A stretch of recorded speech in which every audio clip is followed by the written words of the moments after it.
Greetings.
We ready? Yeah, you might have to read things. I'm not. What's that? You might have to read. them. Oh, yeah, I will. Now that I know that it's printed right here on the top, I can. It's all you. Well, I was always impressed that she just knew off the top of her head. Little did I know that it's just right there to read. All right, are we unmuted? Yes, All right, you can hear us. Thanks. Thanks, Joel. you're welcome. All right, call to order.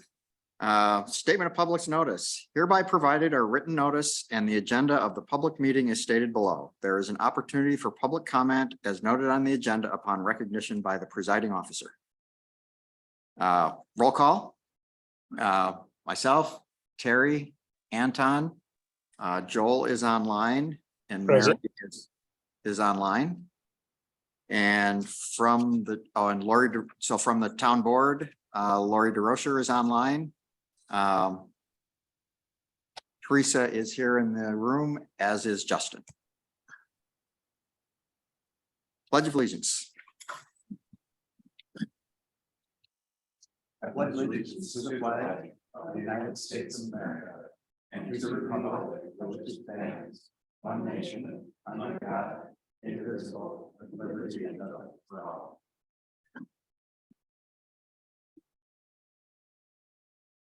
Adoption of agenda.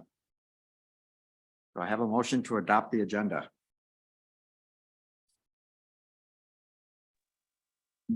This is Joel. I'll move to adopt the agenda. I'll second. All right, any further discussion? All right, all in favor? Aye. Opposed? Agenda is adopted.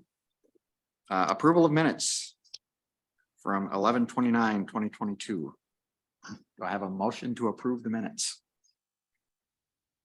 I'll make the motion to approve the minutes for the November 29th meeting.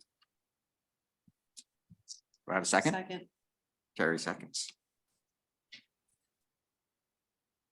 All in favor? Aye. Aye. Aye. Opposed?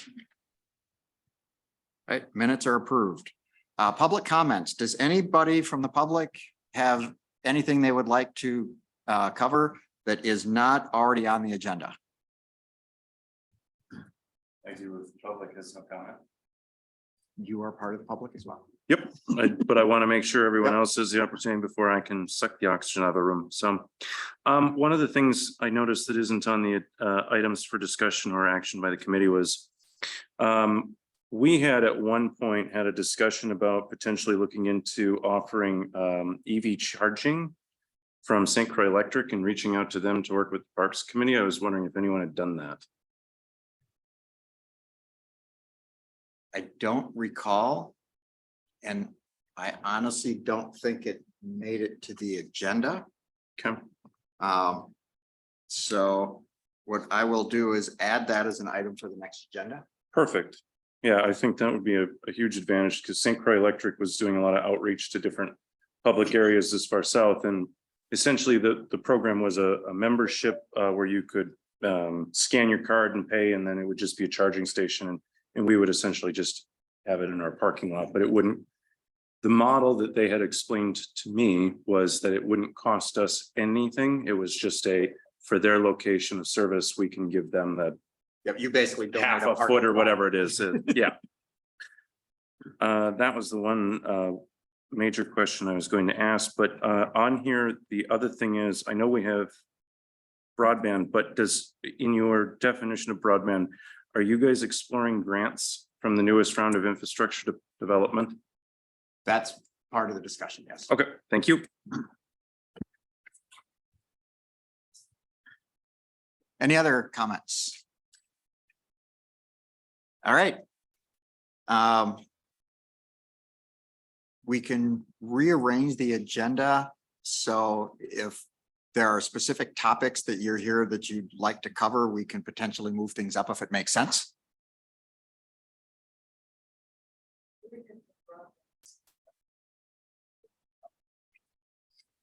Let's move broadband to the top of the agenda.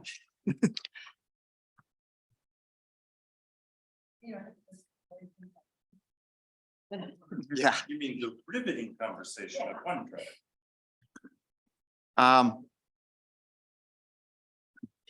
So I know there's a couple of grants. I don't have the details with me. And I haven't really I looked into one that had a very short timeline and it required telemedicine to be the kind of the driving purpose. Like less than a month to do that one, and that one's passed. And I thought that was gonna be probably a pretty long stretch. Well, I'm better on mute here, so I'm not yelling across the room, not that anyone's ever complained of not being able to hear me. I mean, and I'll ask you this, do you want to ask if the public has anything directly they want to ask the committee about broadband before we go down the road, or you just want to talk about it first? I wanted to talk about it first. Okay. Just to set some context. Okay, so right now there is the infrastructure expansion program, which was a large bill that made it through the Fed. Each state is getting assigned a certain amount of capital. This was part of the $80 billion program. Obviously, it's getting siphoned off into multiple different places. Of that 80 billion, one was assigned to First Nations people, reservations, things like that. The primary constraint that the township still encounters when it comes to broadband is that the hamlet of Holton is not designated as rural.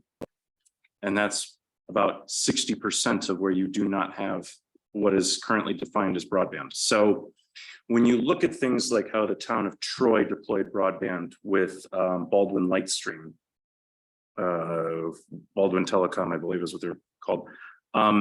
They went through a USDA grant and they worked with the township of Troy and they used what was called a grant and loan program. So it was like 50 or 60% financed through a low interest loan from the US Department of Agriculture and 40% was a grant. The problem that the town of St. Joe encounters is that of the 16-ish miles you have remaining to cover, around 50 to 60% of that exists within the hamlet's construction of Holton, which means that it's not designated rural. So not only do you not qualify for the subsidized loans or grants at all from the USDA. So that means that we have to go out and compete with the same grants for that zone as every city in Wisconsin does. Now, last year, because the state of Wisconsin only does state funding every other year for these projects, the state set aside about $120 million. They received over $500 million in requests.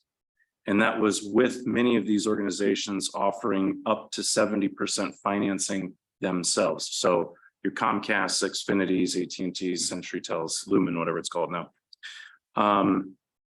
Which was one of the biggest reasons why, you know, when I had last talked about this, a lot of the COVID money was discussed, right? How do we try to showcase some of that? I think the committee has spoken on that. So I think what the team really needs to come back to is look at, you have 16 miles, you can't, half of it, you can't call as ag, you can't call it as rural. So how do we work with a vendor to try and fill that gap? So Baldwin, Lightstream and Northwest are both in those areas. I think that Verizon has some form of home 5G service in that area.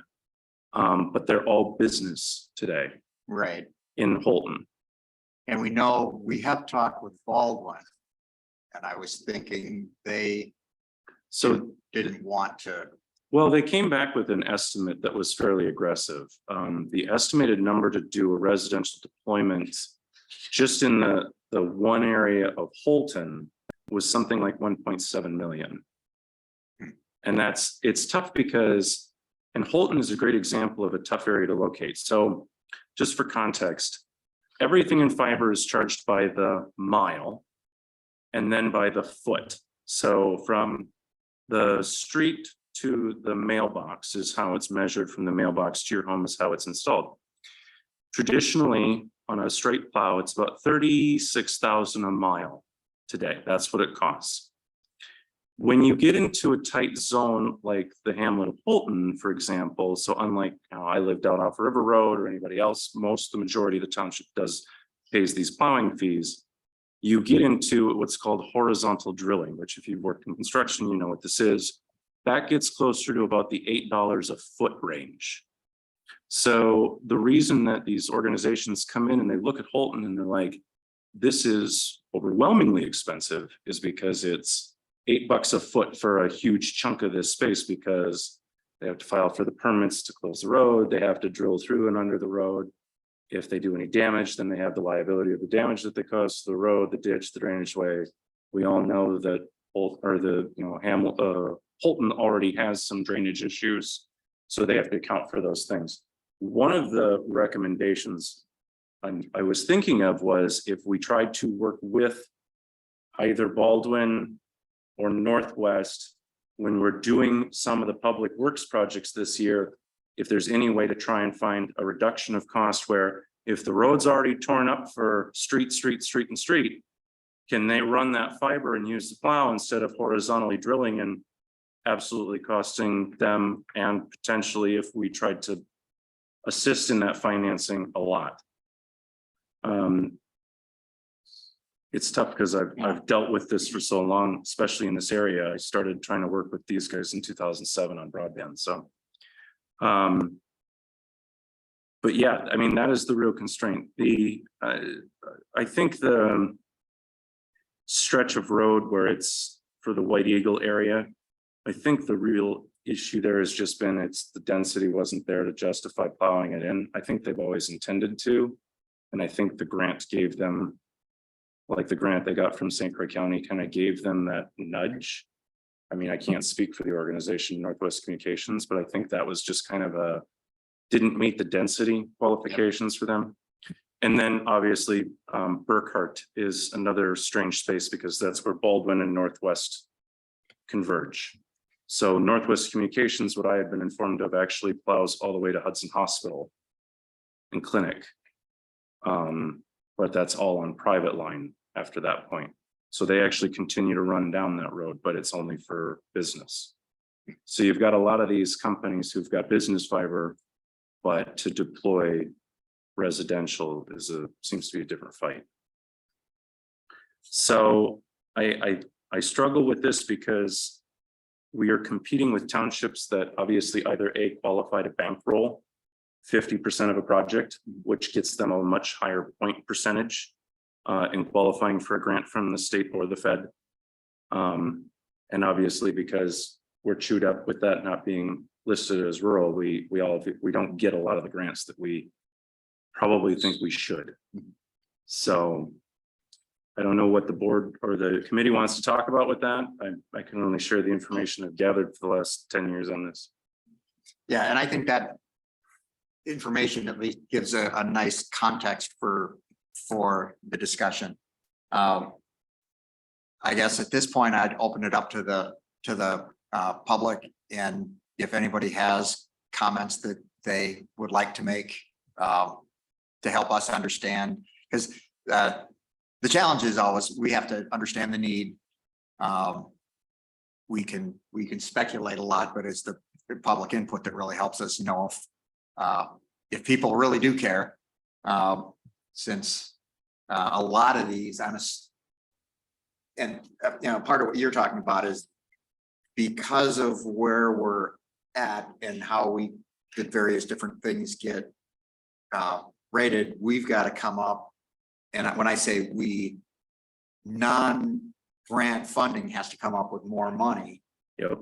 Because we get less grant because we don't need it, which is kind of annoying, but it's the reality of.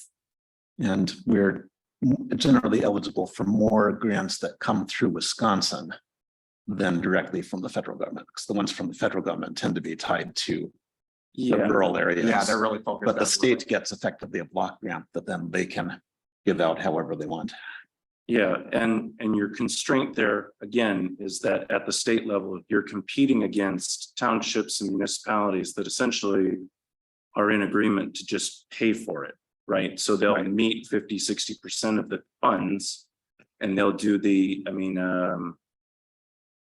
name of the grant loan program is eluding me, but there is the one for the state of Wisconsin that's kind of like their independent broadband expansion group. And essentially, you won't even make it into consideration unless the municipality and a provider jointly apply. And there is like a 50% match agreement prior to ever giving a number that the grant may fulfill. So you could go in, and I think the minimum is $30,000. So you could go in and say, hey, I've got this $500,000 project. And, between the company and us, we've agreed to 50%, and the state could grant you 60 grand. And then you have to complete the rest of the project out of whatever money you find. Mhm. So I think that's the hard part, right? Is that the state of Wisconsin is sorely lacking behind, even Minnesota, where they've been able to deploy even to some of the most rural areas, right? I mean, I've worked with Roseau Telecom and War Road. I mean, these are cities of less than 1,000 people, and they have fiber to every home, even these farmhouses that are 20 miles outside of town. You're like, how is that possible? And the state stepped in and assisted. So So if you'd like to comment, you can come up to the chair there and use the microphone so people online can hear as well. If you hit the button there, it'll turn green. Yeah, and you can just sit down. It won't pick you up standing up. You're gonna have to sit down. Sorry, because it's pointed that direction. My name is Larry Hall, and I'm part of, I think most of the representatives here are from this White Eagle area. And I think that much of what you've said is leaves me with a bunch of questions, because I hear in one, I'm not sure that I've heard that the board here has done anything concretely that has like a plan A or a plan B or a plan C that could be brought before and decided upon by a group. So whether there's cost associated or plan B that has no cost associated to the homeowner. And then a comment that you made that we don't need it. I didn't quite follow what you meant by that. That by the definition of the way the grants written, they don't consider us in need of, and that's more like Holton, because it's a city there. We don't qualify for rural because cities don't need the rural. the other thing that's taken into effect is the financial status of the township. So if a town is considered fiscally able to afford to do this without leveraging grants or specially subsidized loans, I think the US Department of Agriculture's subsidized loan is less than 0.2%. Because we live in what they would define as a affluent or a well-off to do area. They would basically say, you don't need the assistance as other townships or municipalities do. Does that answer your? Well, it does, but in a sense, we can never move forward unless we come to some motion out of this board that says these are options, and it's going to cost you thus and so to get that fiber into your area. And I don't have any young kids myself at this point, but I think about my neighbors where there are about a lot of young kids, and the internet service is so poor. I don't know how these kids can study from home and stay up with the rest of the kids in the area that do have access to fiber and good internet service. So Larry, I'll add to that, it's, we're working from home. So many of us are sitting and we're pixelating out and we're the managers and we're talking to a bunch of people and they can't see us. You know, my wife's on Zoom and I'm on Zoom, it's unattainable. And again, I appreciate the depth. But we've been at it since 2007, makes me worried that maybe 2030 shows up and we still haven't got there, right? So, but I think Larry is right on track, is let's present options that may have some cost to us. There may never be a perfect plan. And again, we don't want to also make the wrong choice and get into that with a provider that's either subpar or doesn't have the, you know, that all this, we get it done in what, for 10% better, that doesn't do us any good either.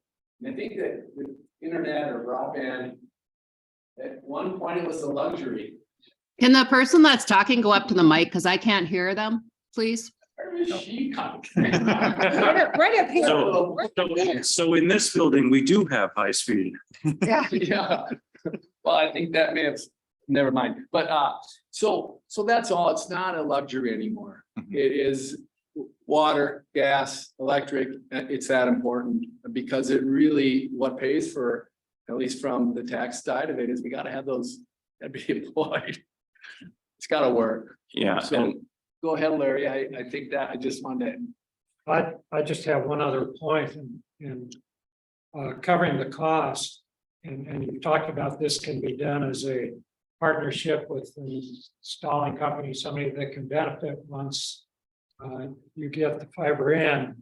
But I would also ask if anybody has approached the owner of all of the lots and all the property and the new 13 lots that are being developed and many of them sold already. That would seem to add value to their ability to sell those lots if we could get some assurance that there's a timeline and that we're going to get some cable in there that's going to give us this ability to have decent internet service. Correct. One other point, I had, I mean, we call in, you know, once a month and everyone's super nice. Just, you know, they're super, they give us all the information they can. One of the tidbits I'd picked up was that there had been money already allocated in, you know, this is over a large amount, hundreds of thousands of dollars, but when you talk 1.6 to do it, it's not a very large amount all of a sudden. And so we kind of got excited about that and pushed for it in the fall, but I know there was someone online that was going to do it with no overhead, and then they've dropped out, and then we made this a public bid, and then we've got Northwest who seems to change their price according to the new dollars that are available. I guess we're just asking for a plan. Like, I think what Larry's saying is, listen, these are the three options. We wait for these guys, it's going to be zero. We put some dollars into it and it's sooner, or maybe there's some dollars that we can capture with these. I'm surprised that we're still going after dollars, Well, but yeah. Yeah, and I do know that we did, so you mentioned last fall. So last fall, we looked at some various potential grants that were available. We looked at, and we were working with Northwest Communications and looking at what we would need to contribute. And basically, they wanted, I don't remember the specific details, but basically we would have had to come up with, you know, $300,000 or $400,000, I think, that the town would kick in. so are you referring back to the COVID, what's it called? ARPA? Yes. That's the Okay. money that that's what we were aware of. So I'll add some context because I delete nothing, so. What John was bringing up is in March of 2022, so the end of 2021 is, I think, when we started this in the technology committee, when I was still here a lot more. Northwest came to an assessed value to complete the township, which was 380 homes and 16 businesses, fiber to the residents, was a total projected cost of $1.712 million. And the number that they had come up with so the first time we met with Northwest, they actually, like the town of Richmond and a few others, basically just said, we'll just give you the ARPA money, finish broadband every home. And the committee didn't feel like that was necessarily the strongest play. From a technology perspective, there were other initiatives that also were looking for funding. Teresa Johnson, our chair, created the ARPA committee. The committee looked at a bunch of different projects that every smaller committee had come up with and created kind of a priority list. Broadband did not make the top 3, I think it was. I think it was 5th overall, and I think it was out of 5 total projects selected.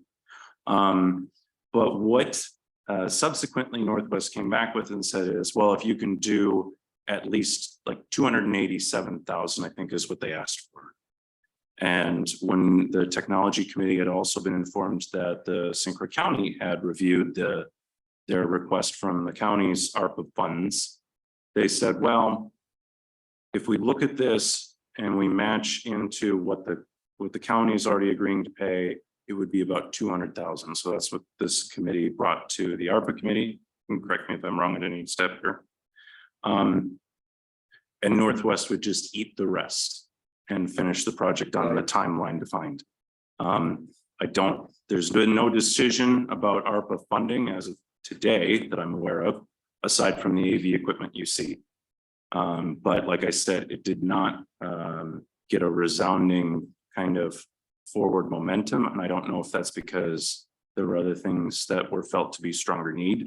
And I don't want to be snarky, but the people that made those decisions probably sitting in this building have good internet. So it isn't a resounding problem until you live it every day. And I mean that. No, And you won't know until you live it. And it's and you try and get by, and then you think it's gonna be, and it keeps showing up. Okay, so if those priorities, and I'd be curious to see what the things that outpaced that were. And again, but we're kind of, it's kind of a cry for help here.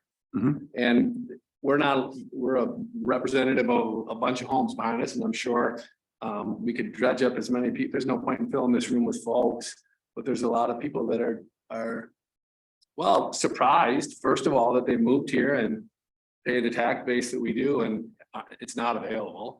But secondly, I think that there has been no movement 3 years for us and 2s, and I get it. There's a lot of things to consider, but we're just here to tell you it's a priority, and it's not for playing video games.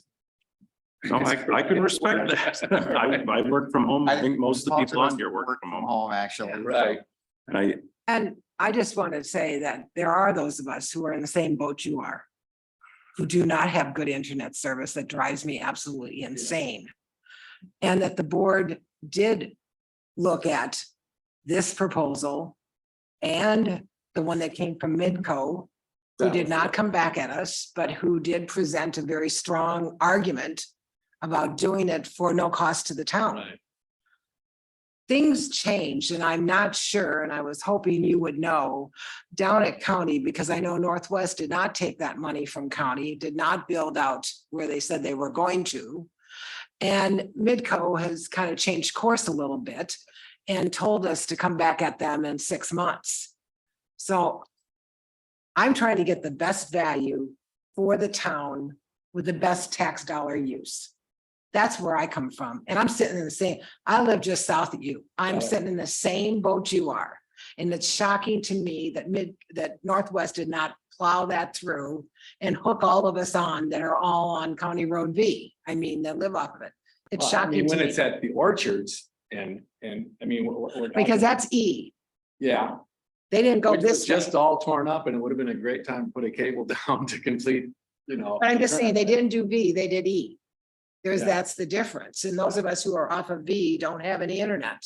Right. And so when you made that statement, I want you to know that there are those of us on the board who are sitting in the exact same boat you are, and you're struggling with it also. So So I'm well aware of that. So- And I appreciate that. last year, 2 years ago, I apologize, I didn't mean to interrupt you. Go ahead. I was going to add, County Road V did get plowed last last year and the year before, because that's how this building got done, was we went down all County Road V. I was told it's not down there. I asked to get hooked on and they said no. It's I not don't know there. when you asked, because when we had Greg Cardinal back here, he said your house is eligible to be plowed in. They would pull it in. I called them and asked them and they said there's no cable on B.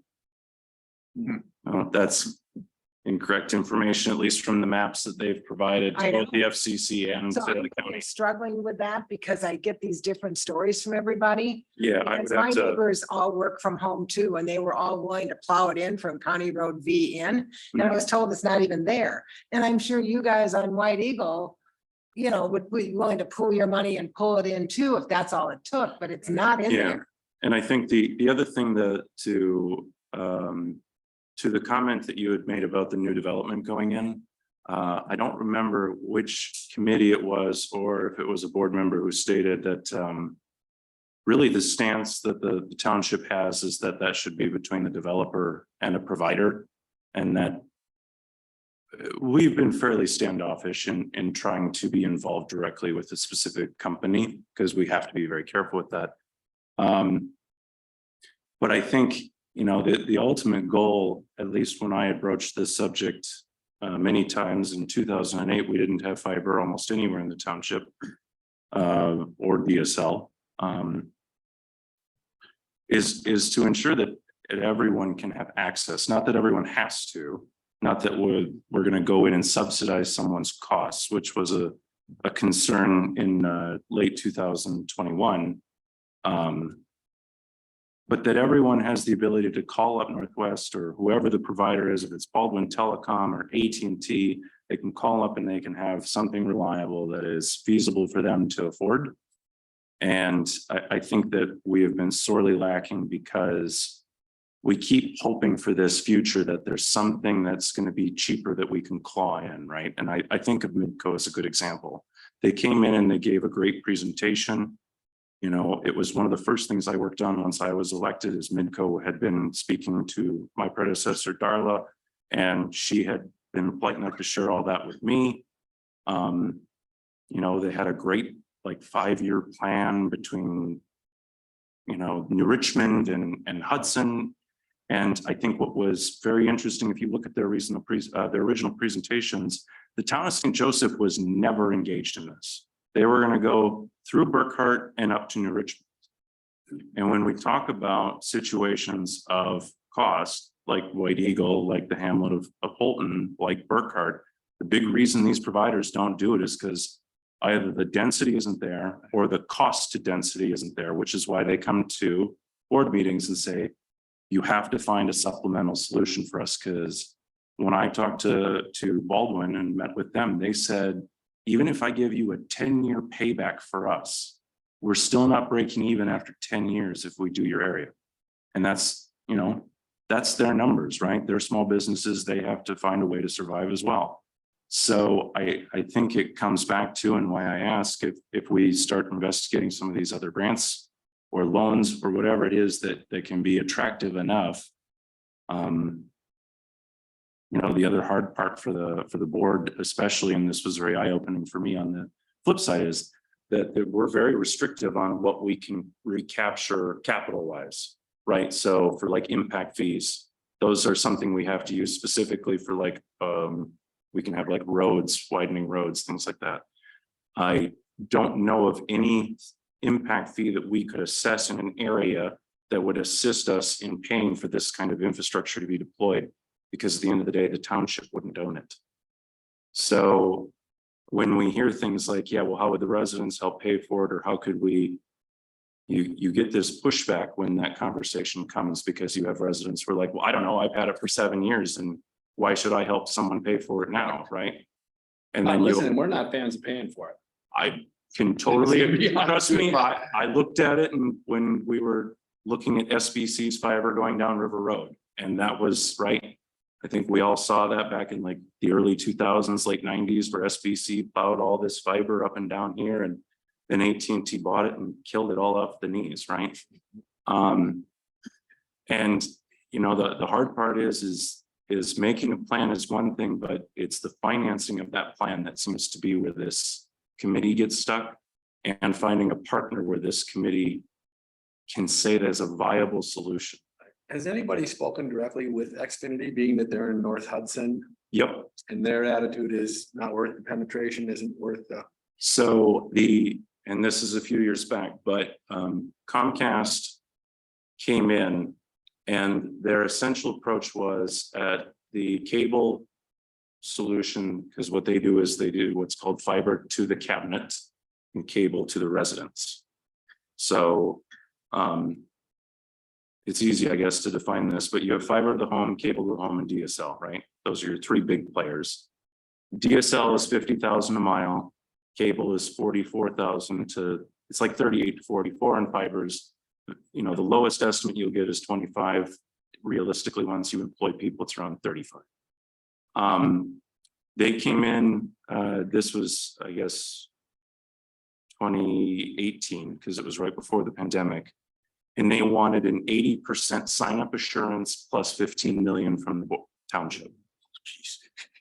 And there was no chance that the township was going to be able to afford 15 million. And getting 80% of the population within the region to agree to buy this service was not feasible. But, right, if you have something like a North Hudson where you've got people at quarter acre increments, it's feasible for them. So they're allowed to basically by choice penetrate the areas that are profitable and then choose, they're not really like a utility. They have no responsibility anyway to provide. Broadband is not currently regulated as a utility. That was a big fight with Yeah. the 2016, which was they tried to redefine broadband as a utility. And that went to the Supreme Court and was defeated.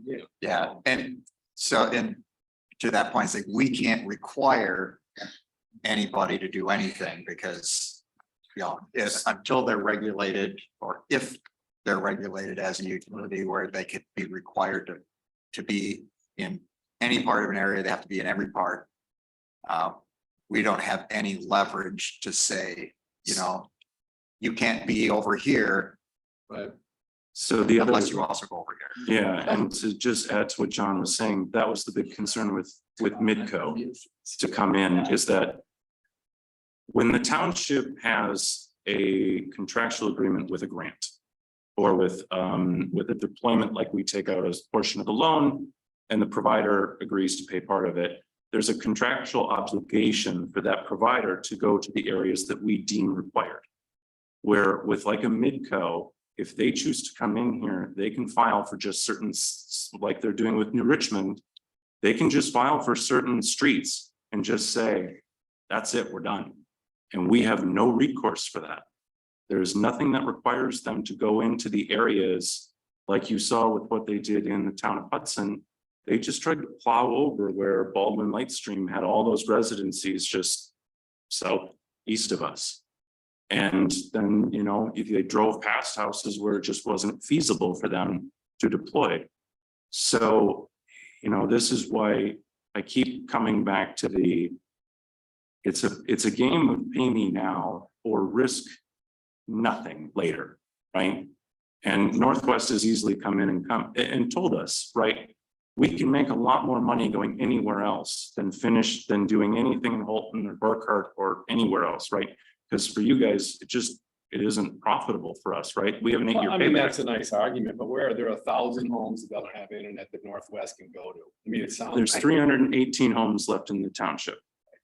And their response back is for 1.7 million, 318 homes takes them 11 and a half years minimum for payback at their cost. But I come back to what I said to you prior to this. They plowed down E, which still has 3 acre minimums on all these lots that are sitting there. Mhm. And yet they won't plow down B. And you keep telling me they did not. So how, There is no fiber down B from Northwest. But that they don't need it there because they've already got it down River Road.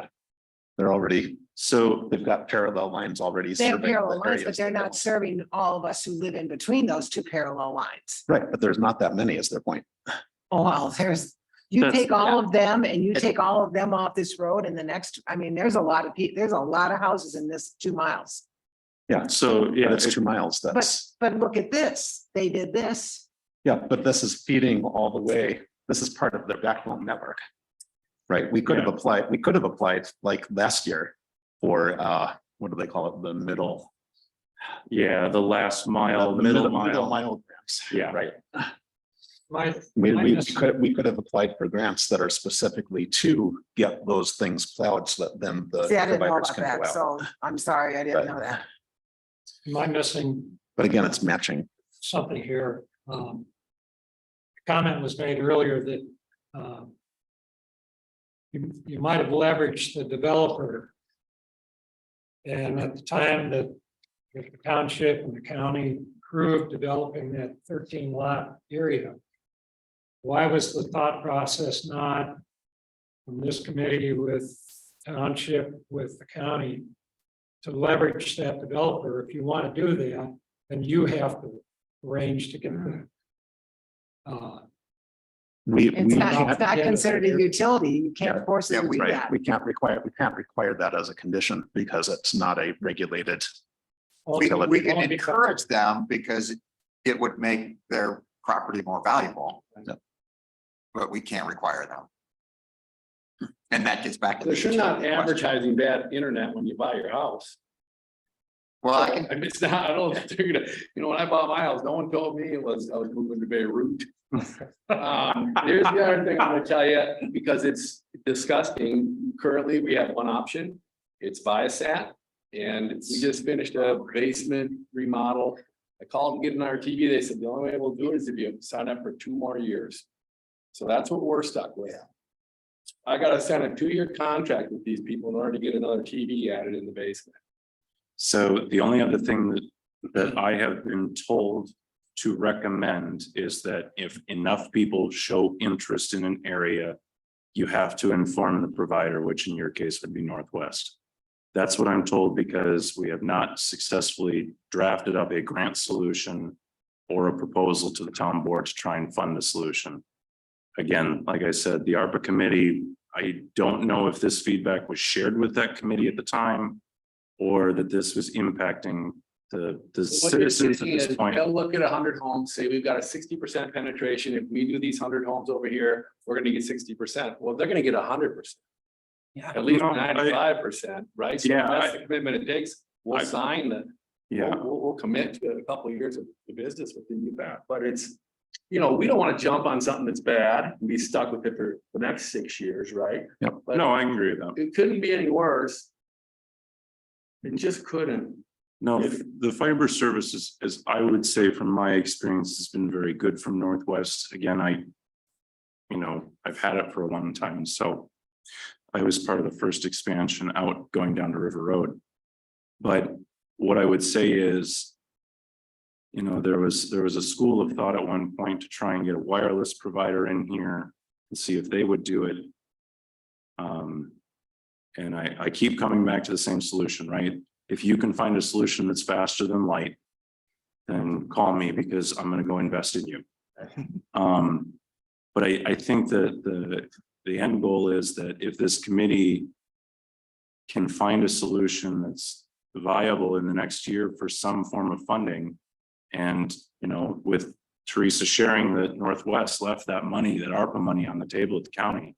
They told us they would do that if this township did not commit to assisting them in completing the project. And there was kind of a feeling of rolling the dice. Really, are you going to walk away from $500,000? And obviously they chose to. So that means that their priorities have changed and they'll go focus on something that's more profitable to them. And if you guys become a convenient deployment for them, say you get 100 people and 60 or 70% agree, then that would be something that the township wouldn't be involved in. I still think that that's not the right answer. And like I said, I've hounded this and hounded this. And I don't think anyone on this committee or anyone on this call can say that they have never heard me talk about broadband. I feel like it's all I say. I've submitted proposals to the committees. I've submitted proposals to ARPA. I submitted proposals to the town board. It seems like there isn't a interest because there are competing objectives than servicing what you guys are asking for. and that there wasn't this vocal of an appearance. I think this is the most people I've ever seen come to the technology committee meeting. We To can certainly try and bring find a more, if that's what it takes, we can get this room. Like I full, but that ain't gonna help anybody. We're kind of. I think, I think you'd be surprised. I would disagree necessarily here, But the board. but You the, guys met my wife? Lori DeRozier, I'd like to speak. yeah, Lori, go ahead. Good evening, everyone. This is Lori DeRozier, and I'm your Town Board Supervisor 3, meeting you via Zoom this evening. And I would like to make a statement that St. Croix County established a broadband subcommittee late last year, and they've already held meetings on November 7th in 2022, January 9th of this year. The meeting packets are available online, and the next broadband meeting at St. Croix County is March 6, 2023 at 8:30 in the morning. And as of tonight, there is no agenda or packet scheduled on the website for March 6th. So maybe you'd like to mark your calendars, and perhaps they can clear up some questions that you maybe have also. Thank you. Thanks, Lori. Thanks, Lori. It doesn't, it's not the questions, it just doesn't seem to be a lot of great answers. It's kind of what I'm sitting here listening and listening, y'all seem like you've done your homework and you've done, but it looks like it was kind of just a dead What's end. a deployable plan? Right? That's kind of the long and the short of it, is what is a Right. plan that gets you guys the service that you. Yeah. As much as the government can say, and I'll say it this way, that broadband is not a utility. Because obviously you can live without broadband, but living without something like natural gas becomes a little bit more of a chore, or electricity. To me, I think that at this point, it's 2023, and the fact that our residents have the best access is a DSL line that's 2 meg, that you cannot take 2 Zoom calls on concurrently. I think it's shameful, and I think that it's disappointing that we haven't found a viable solution for you guys. I don't love the idea of putting it back on you, but it's just not made a priority for anything outside of this committee to move forward with. And I would say that going to the board meeting and letting the board know that this isn't important to you is probably useful, because I will say last year, I go to all the board meetings, because I also chair the plan commission. And last year, I would say I heard more people speak against the town doing broadband funding than for it. That it was be spending the town taxpayer money from everybody in the town for the benefit of a small number of residents. Lori DeRozier. The villains. Yeah, So this Lori, go is- ahead. This is Lori DeRozier again. And I would say, since we've been kicking around Northwest Communications name here this evening again, perhaps an invitation to them and offering them a few minutes to speak to their position on broadband and how the impact, how it may or may not impact the town, might be in order for them to appear at a very recent, have them appear at a town board meeting in the very near future. And I also wanted to add on to the town board concept. Has a decision been made yet on the ARPA funding? The only decisions made on the ARPA funding was to finish paying off the AV equipment and to use approximately $12,000 as bonuses to our first responders and fire department for their services during the COVID time. Yep. So, and the reason I asked that specifically is that means that decision hasn't been made, which means there may be, maybe there's still a possibility. And to Anton's point, if more people are speaking, not necessarily against broadband, but for the competing priorities, although some will also speak against broadband or against pretty much any spending you want to do, someone's going to speak against it because, you know. How many of you have contacted Northwest personally? Okay, thank you. Well, and I can share, when we first were moving here, we were actually looking at a property that didn't have adequate broadband, and we talked to, it was, I don't know if it was Comcast or I think it was AT&T at the time. That It was the was closed. closest. It was Comcast. They used to be there and they pulled out. Yeah, well. And we looked at other houses. we- I don't- This is And we Mary even White's, I'm said, sorry. you know, we'll pay whatever it takes and we'll work with the neighbors to bring it from where it is. And they said, well, maybe in 2 or 3 years, we'll take a look at it, but we have X amount of miles we can do a year, and there's, even if you pay for it, it's not worth it to do it. It was eye-opening for us. And So I'm gonna ask, does anyone wish to reach out to Northwest Communications? I can provide the email address for Greg Cardinal, who's their plant manager. I can reach out to Northwest Communication And either and would the board want to have him appear here again, or the committee want to have him appear here? Or just have him come to the board, and then these folks don't have to wait another month to hear an answer. They can come to the next town board meeting if he's available.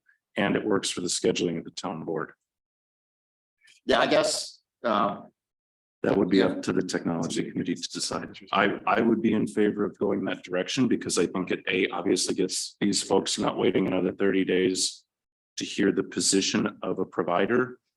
And it also gives that provider the ability to be heard in kind of one location. I think that might be a slight disservice that we've done, is that they've been here and then we've tried to get them to the town board, and then it was Midco was at the town board.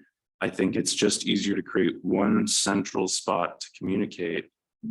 I think it's very important because you're now discussing people's livelihoods and their quality of how they can perform their jobs. And if it's in our hands, I say our as representatives of the township, to try and remove this roadblock for a block of residents, then we should try to do that to the best of our ability. Amen. The one thing I would say is if we want to invite them, we should say specifically what we want them to speak to. 100% agree. Lori Thank you. DeRozier. Isn't it, doesn't this committee have the ability to make a recommendation to the town board in terms of a motion and second and a vote to recommend to the town board to ask Northwest Communication to appear before them and bring them an update at which all of you could be present?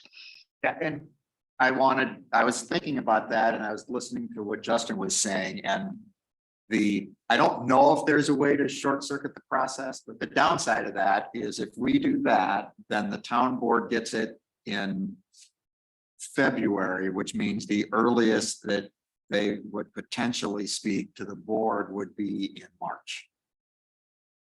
Because the So- board wouldn't consider our recommendation until their February board meeting. Or could that invite come from the board? I would have to ask the chair because I don't know how scheduling works. That's, I guess. Well, we got a pretty loaded meeting for February. Oh, but we love staying after. I know. Well, not everyone wants to present to us at 10 o'clock at night. I already have Elders and Associates. For one thing, we have a closed session for another. Not that we couldn't do it, but it's not, I almost think we should have a separate meeting.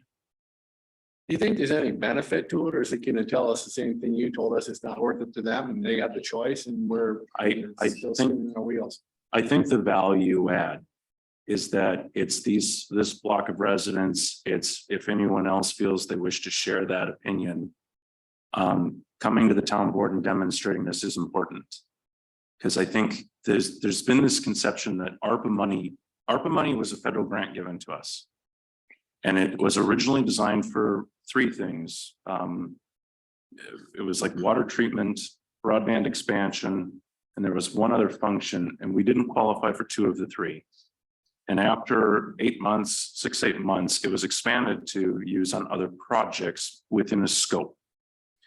And that's why a lot of these things were put on hold to understand if this expansion of these grant monies was going to be available. Because when I had made the recommendation to the board the first time to just move forward with using Northwest, basically it was said, well, we're going to go talk about creating an ARPA committee and doing all these things. So I think the important thing is to have your voices heard, because it's one thing for me to sit here. And I mean, I've been beating this drum to get this done for 3 years in this committee. I've been beating it since 2008 as a resident, because I went to university, I had to have internet to do that. I think if you can be in the same room with the Greg Cardinal, if he's available, is the plant manager. He's the person who draws all the maps, assigns all the projects, lays it out. And he's I've worked with him for years because I probably drove him nuts trying to get down to my house. He'll just be honest with you. Here's what it takes. And here's what we look at when we're doing that. And I think if the board can understand from your guys' frustration, and the board can hear where this organization, who has 80% of the township's fiber to every home, I think that you'll have more traction than you might know. And I'll be honest, so since this technology committee was originally created, pretty much the only person I heard from the town arguing for spending town money or grants that could be used for other things to do broadband was Justin. This is the first time I've actually seen and heard people from the community speaking up and making the case. I don't think the board's heard it either.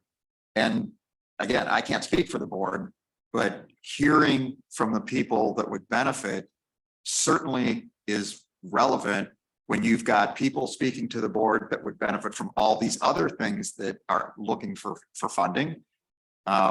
If the only voices you hear are the ones that are advocating for something else, well, who are you going to give the money to?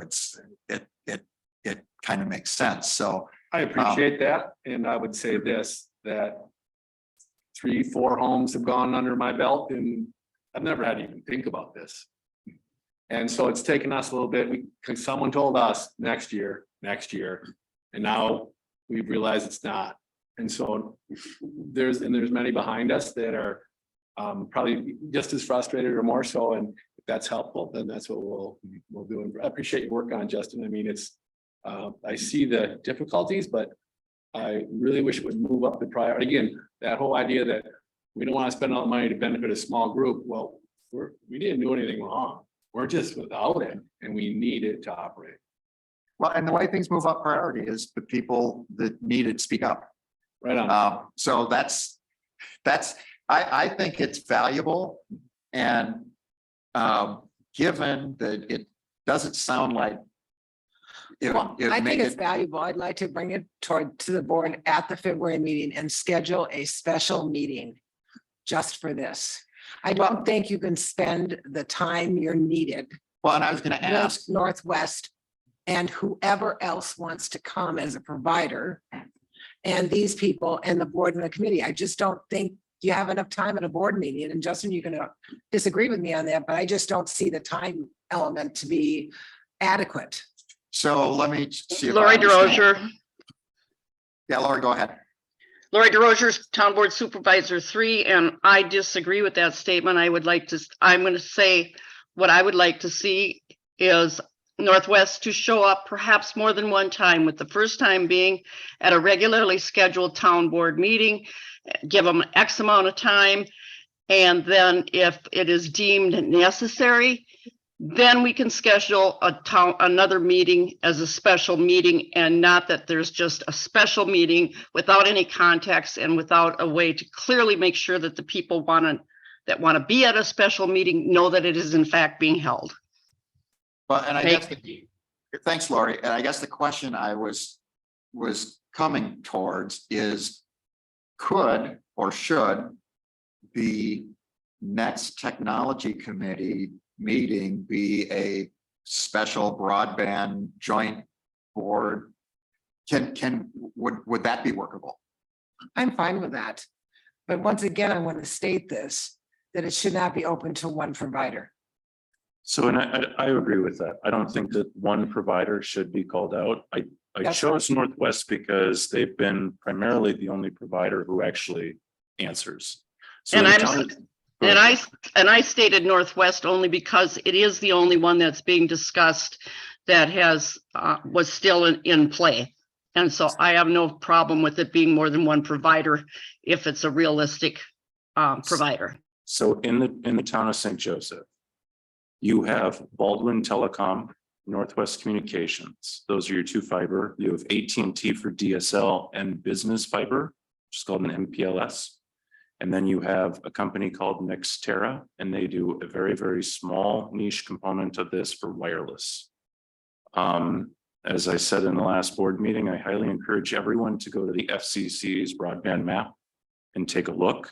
Because I was surprised to see that like Verizon had home service in Holton. I didn't know they did. Apparently they do. I would say that what, my recommendation would be is to try and get as many stakeholders in a room with as many people who are impacted by not being able to get this done. And if the town board meeting has to be the vehicle, I would say so be it. If moving to a special meeting or taking the technology committee is a better solution, that is up to the technology committee. I don't have a vote here, but I obviously have a little bit of a voice to this. And I think, again, I have to say, it's disappointing that we have not found a solution for residents whose livelihoods are dependent on a service that to me is ridiculous, isn't a utility. I don't have a say over that. I do have a say over how can we make sure that the people who need this service have some level of access to it. And so I would leave it to the committee's response as to how they wish to be that vehicle or what responsibility they want to take, but that would be my 2 cents on it. Go ahead. Well, I'm not from this township, but I just didn't hear this come up at all, so I wasn't sure if people knew. But Starlink's RV service is available without a waiting list now in this area. I have that. I use it as a backup internet service. I typically pull about 125 to 150 down and probably 50 up. So once they are deploying more satellites continuously, they just popped another 33 up in the air. And they're expanding all over the place. Now, I can tell you just north of here, especially once you get up towards Minong, that it gets a lot better. But even down here, it's a viable option for somebody who is struggling with no internet and is, having difficulties with their job. It's going to cost them 125 or 130 a month, plus the $500 for the equipment. But it's at least something. So I just thought I'd mention that. Thank you. Because even when this approval goes in, you got the next hurdle that you got to get through with Northwest or whoever goes in, and that is manpower to do it. It's getting tighter and tighter in the field, and the fiber welders are getting harder to find. So it's probably going to be quite a bit of time for them to get everything in and connected. So you might want to look for something in the meantime. All I got. Yeah. So I'll close out with saying this. Thank you guys for all coming. I appreciate everyone voicing their opinion. I think it's sometimes, and I'll say from my point of view, it's been tough to be the only voice up here going, this has to get done, this has to get done. And it's pretty easy to push the mute button on me, I guess. But the second thing I will say is it's really important to not give up, because I'll say I've chased this right since 2007, 2008, and I have not stopped beating the drum. There's 16 miles of roadway left total that has to get done. A lot of that has been fulfilled with Northwest. Some of it's fulfilled with other vendors. I think the important thing is to make sure, and Starlink is a great option for certain areas. I don't disagree in the slightest. I think that there are limitations to that you just don't see as a permanent solution like a fiber. So there are no bandwidth caps on a fiber solution from these providers that we've all had come in. There is a bandwidth limitation on Starlink. And there's a barrier of entry that Starlink doesn't enter into, so maybe not necessarily White Eagle residents, but those who are in Holton where the affordable, what do they call it? The affordable broadband program subsidizes the cost. And there are different tiers of internet service provided where the installation could be cut in half or more. And there's, a quality of service that they have to meet. But, and that's an agreement they have to take out grants with the Fed. So all of the providers that we've listened to present to this committee have all been in that. But I just want to say thank you guys again, because it's you guys who we really have to serve. And if we hear your voice, then it means that we have to react. And it's tough to not do that. So thank you. And Darla, you've got your hand up? Yes, I would like to know the name of the gentleman who spoke about Starlink. Your question? I couldn't hear her. She needs to say it again. Oh, Tim Whiteside. Starlink. Yeah, I don't think he'd come to our meeting. No. But thank you everyone for coming. And can we assume there was comments made about that this committee was going to arrange Well, for some of the providers? I wanted to make a motion and I've been waiting for a break because I have to let the conversation happen first. So what I'd like to make a motion is that we recommend to the board that we utilize the February Technology Committee meeting to have a joint board technology committee meeting to review broadband and to invite the providers in the town of St. Joseph to come and meet with the town. I'll second for discussion. All right, we have a second. Now time for discussion. And like input from the board members that are here. Yeah, I guess Lori, Teresa. I think everyone in this room knows where I stand on this at this point. But I think it's important to understand, right? We're not choosing a side. We're trying to make sure that everyone has some solution to this problem. The one thing I would ask for clarification is who is going to reach out to the different providers? Because I know that AT&T, I think Teresa would love to reach out to AT&T. Reach out to someone. If you could provide. Yeah, I can provide you Northwest and Baldwin Lightstream. Yep, if you can provide that to me, I can reach out to them. Okay. I would wait until the board Approved it. Approves it. So Yep. it's on the board agenda. I already put it on there. Okay. Yep, I'm just gonna make sure that we have that communication. I would ask also, when you say invite any provider, are you including how are you defining providers in the town of St. Joseph? Because if I go to like the FCC broadband map, there's, I think, 12 companies listed there. Really? Yeah. Most of which are mobile or satellite. They all have generic reach out programs for government. You just have to Google them and they have like a generic email account that you send it to. I'm not going to hold my breath that we would get a response or that it would be feasible for them, but we have to make that good faith effort. I would say, using that FCC site would be the best, but I would define a provider as anyone who is meeting the qualifications of providing broadband speed.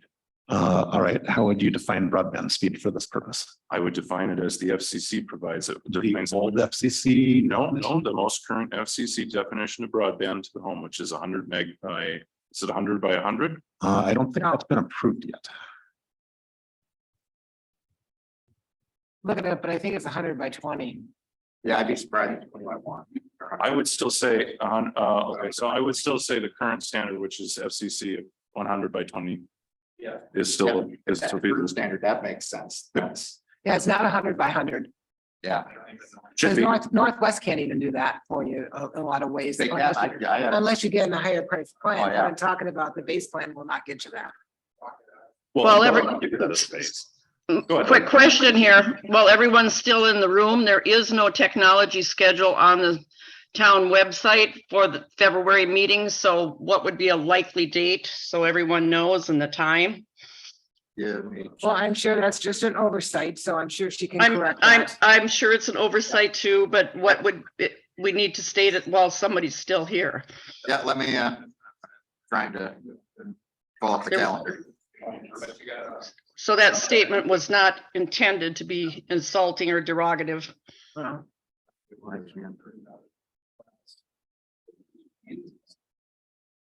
It's the fourth, you're on the fourth one, so It's it'd be the typically the 28th. fourth Tuesday, 28th. so the 28th. So. The 28th. Thank you. Okay, just so everyone in the room.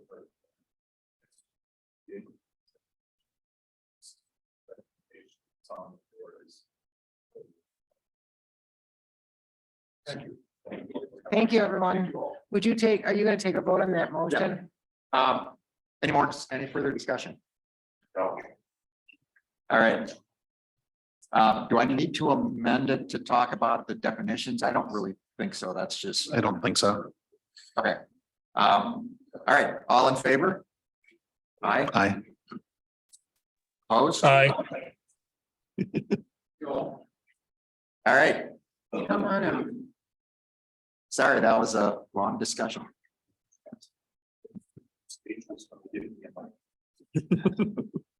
Welcome, Tim. Should have put my OneDrive first. You wanna do OneDrive first? Should have, it's too late now. All right. So, next thing, somewhere here. I lost my agenda. There it is. Disaster recovery cloud backup, final update. Final update, it's never gonna be final. So we recently revamped the server infrastructure. We took out one of the domain controllers that was specific to the fire department. We merged the fire department in with the township infrastructure. That cleaned up a lot and repurposed that license into a new file server. So we have the domain controller, the email server, and a dedicated file server. We repurposed that files, or we set up some secure folders that provide a share between the clerk and the fire department. And I'm expanding that as we go through stuff. So that's that part of it. We also I think all the workstations now are changed out to new. They're all new HP Elite desks. So those are, I just got those done, I think Sunday night, and hopefully those are working out good.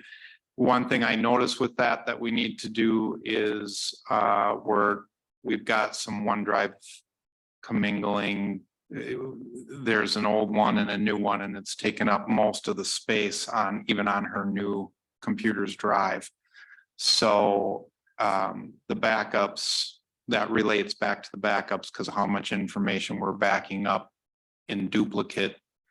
And in any case, because all those machines came in new, that set up all new tasks, that set up all new backups. And so now we're seeding to the cloud again. It's seeding right now. Actually, I paused the seeding before you guys had this meeting to make sure all this flowed. So, because it does suck down some bandwidth.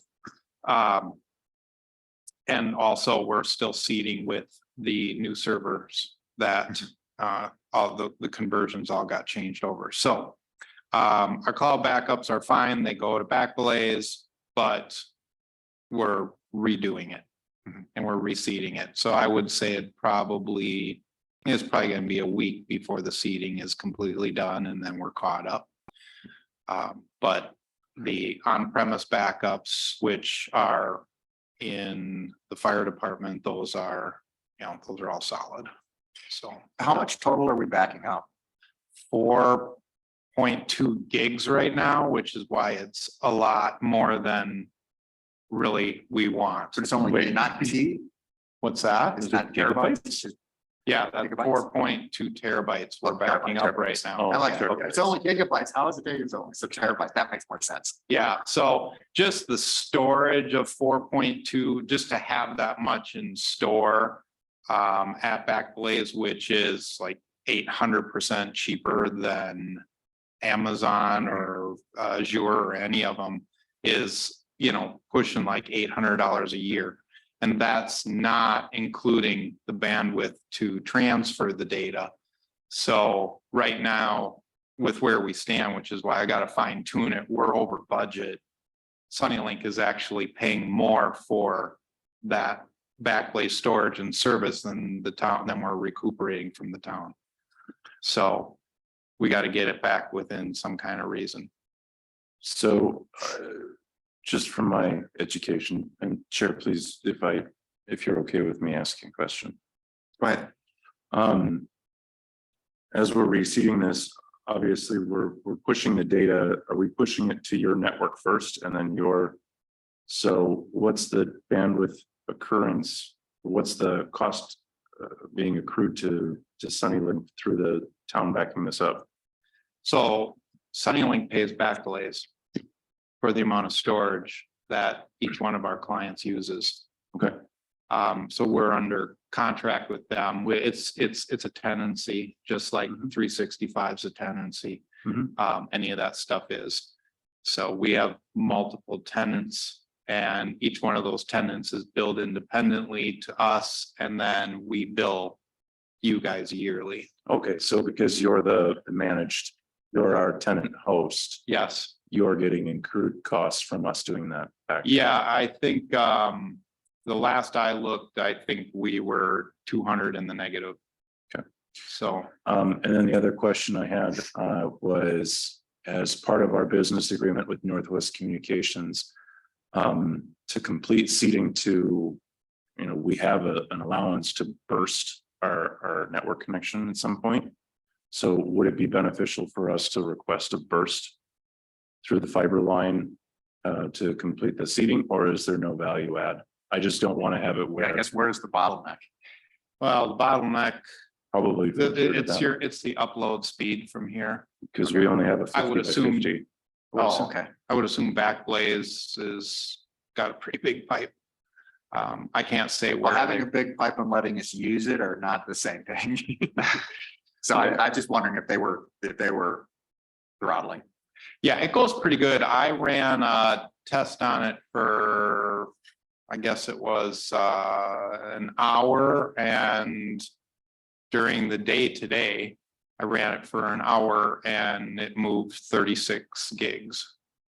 Yeah, so it sounds like it's bottleneck at our. It's back in ours. So what I would probably recommend is if someone can reach out to Northwest and see if we can do a burst connection for the duration of time that would be required. Yeah. Yeah, they offer that. That's definitely. a Well, good idea. they've done it. I've done it in the past with them on the business line because I used to have a 100 by 100 business line with them, and essentially, I had a 70 or 80 gig upload and that we had to do, and I was just like, hey, at 100 meg, I'm gonna go insane watching this finish. So, we contacted and they set up a kind of a solution. I didn't accrue a cost at the time, so I don't know if this has changed, but they were able to open up the uplink speed to about 500 meg. I want to say it was close, I and guess- we didn't have to make any major change. We didn't have to make any infrastructure change on our side because everything was already set up on gigabit by gigabit, so. I'd say There wasn't a what- WAN port constraint or anything. Yeah, I'd no, say what I've known them to do it. If I just ask them for troubleshooting time, they just. Yeah. Door Drill and SCOW, we just had them open it up because we were having issues with their new software and they did it. They didn't charge anything. I think they ran it for 3 days over a weekend at Yeah, a gig symmetrical. yeah. So we could probably request something similar just over the weekend start. Well, to see- he Yeah, can- we're he gonna can want, do we're that. gonna wanna time it out though to, if we're gonna do that, I'm gonna wanna get it exactly where I want it. And then Oh, let's, 100%. and then I'm let's just- shoot it I'm off. just- So I'd say coordinate with. I was gonna say Terry. that, that's gonna be him to do that. I'll just call up to Terry Dave to and he will authorize do it. him to. for me. Yeah, I'm just trying to, Already, trying to figure out how to not impact business Yeah. here with the just limited bandwidth we already have. so I'm gonna come back to all this backup that's taking place. Is there some of it that we can just simply download onto a hard drive and not have it continually backing up those old Well, that's what files? that's what I want to fine tune Okay, to try to get this thing within reason. I think Yes. 4.2 terabytes is very excessive. and it's not backing up those video recordings that we're having on that external hard drive, I hope. Actually, it was, and I Ah. did shut that off. That was connected to the clerk's Yeah, machine, and yeah. I caught that. There is a checkbox on active backup for business that grabs external devices. Okay, And that was on there, but that is also not part of the 4.2. I've already purged that Okay. off.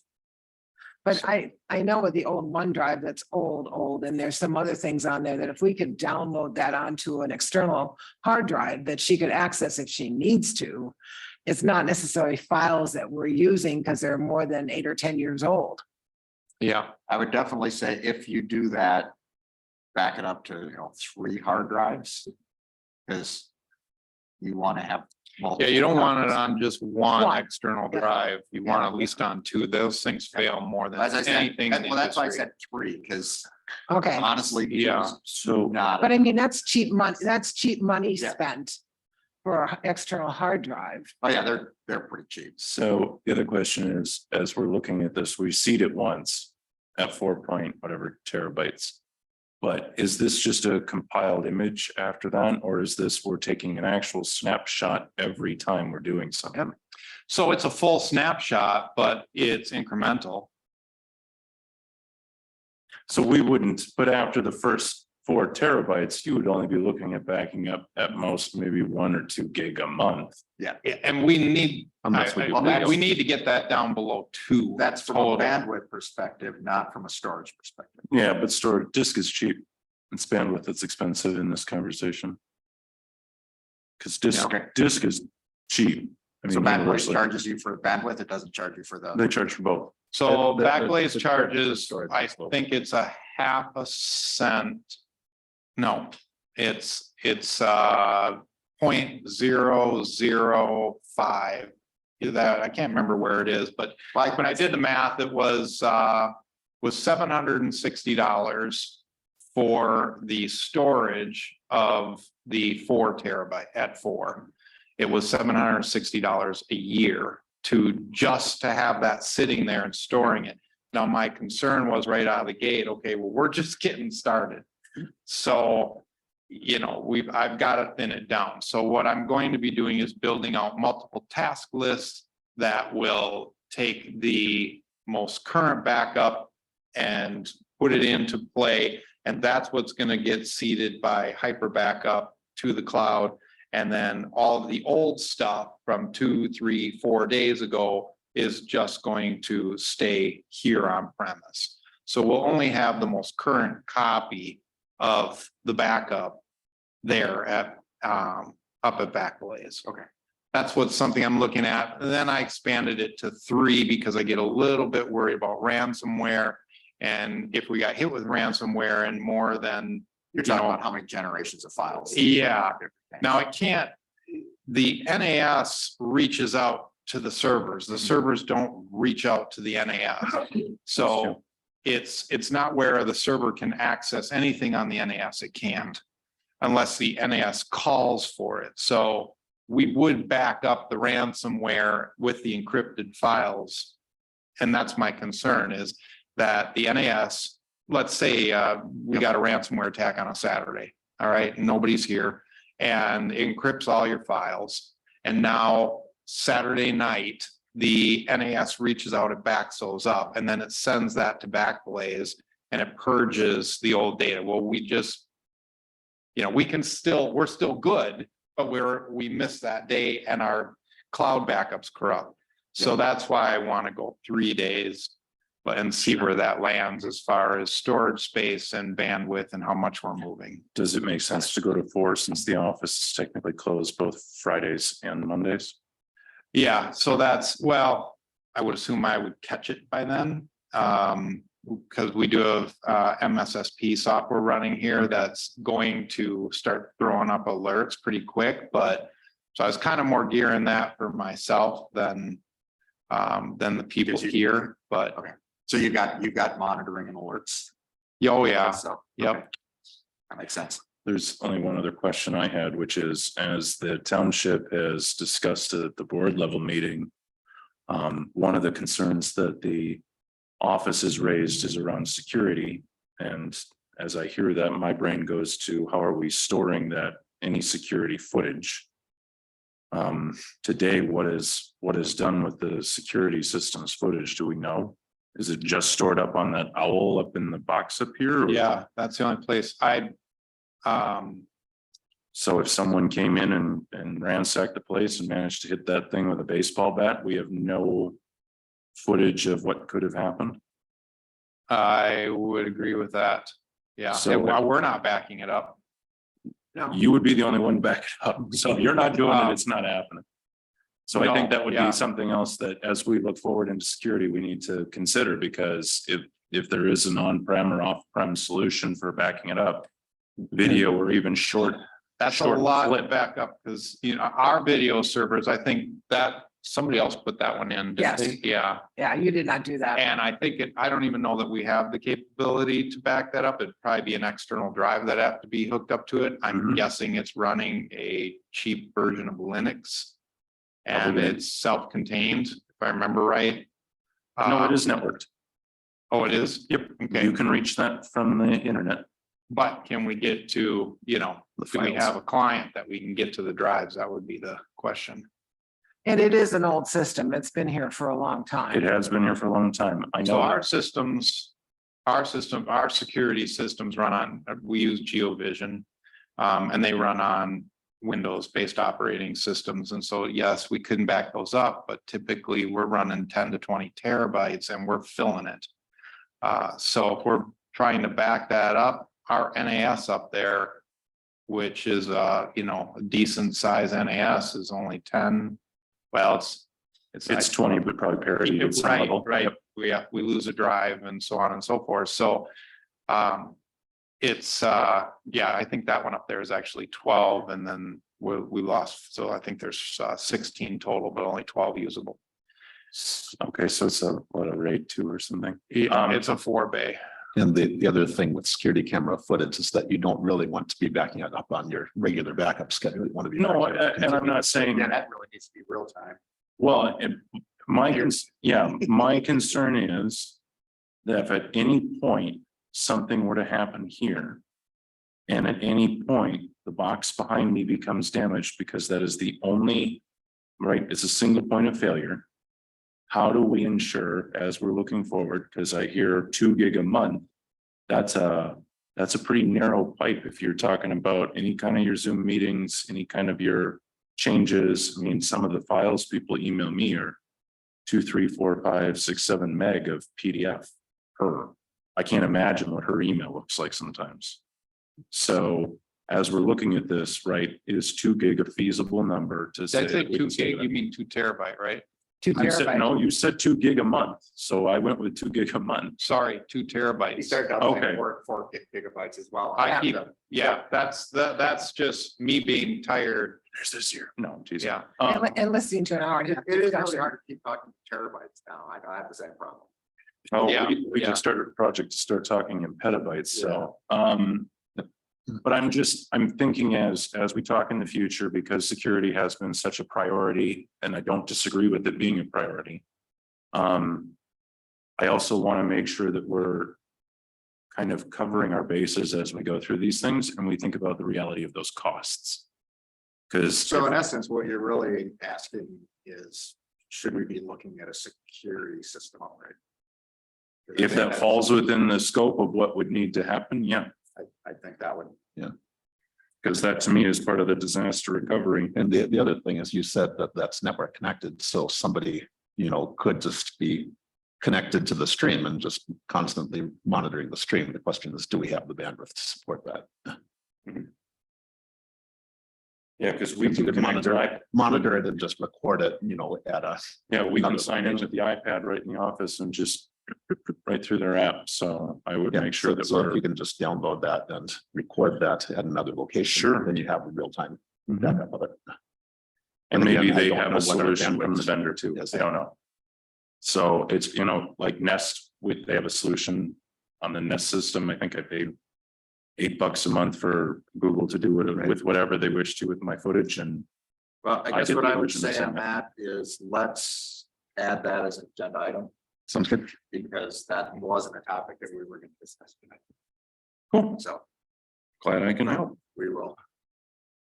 We'll figure out what might need to be done with that. Is there any more to say on cloud backup? That's all I've got. So All I right. think, I think the only takeaway was that you talked to Northwest once you have things honed out so that the. Yes, we can fast track the See if you can- upload. Yeah. Get a, Perfect. So the Google Drive stuff that you have on here, maybe we can go to OneDrive and then come back to that well, and actually, those two are very together. tightly coupled now. Okay. Because the one thing, and I've got a doc in the working documents on the Google Drive that basically says, assuming the requirement that we have, that ultimately documents need to be in Microsoft Word to be reviewed by legal.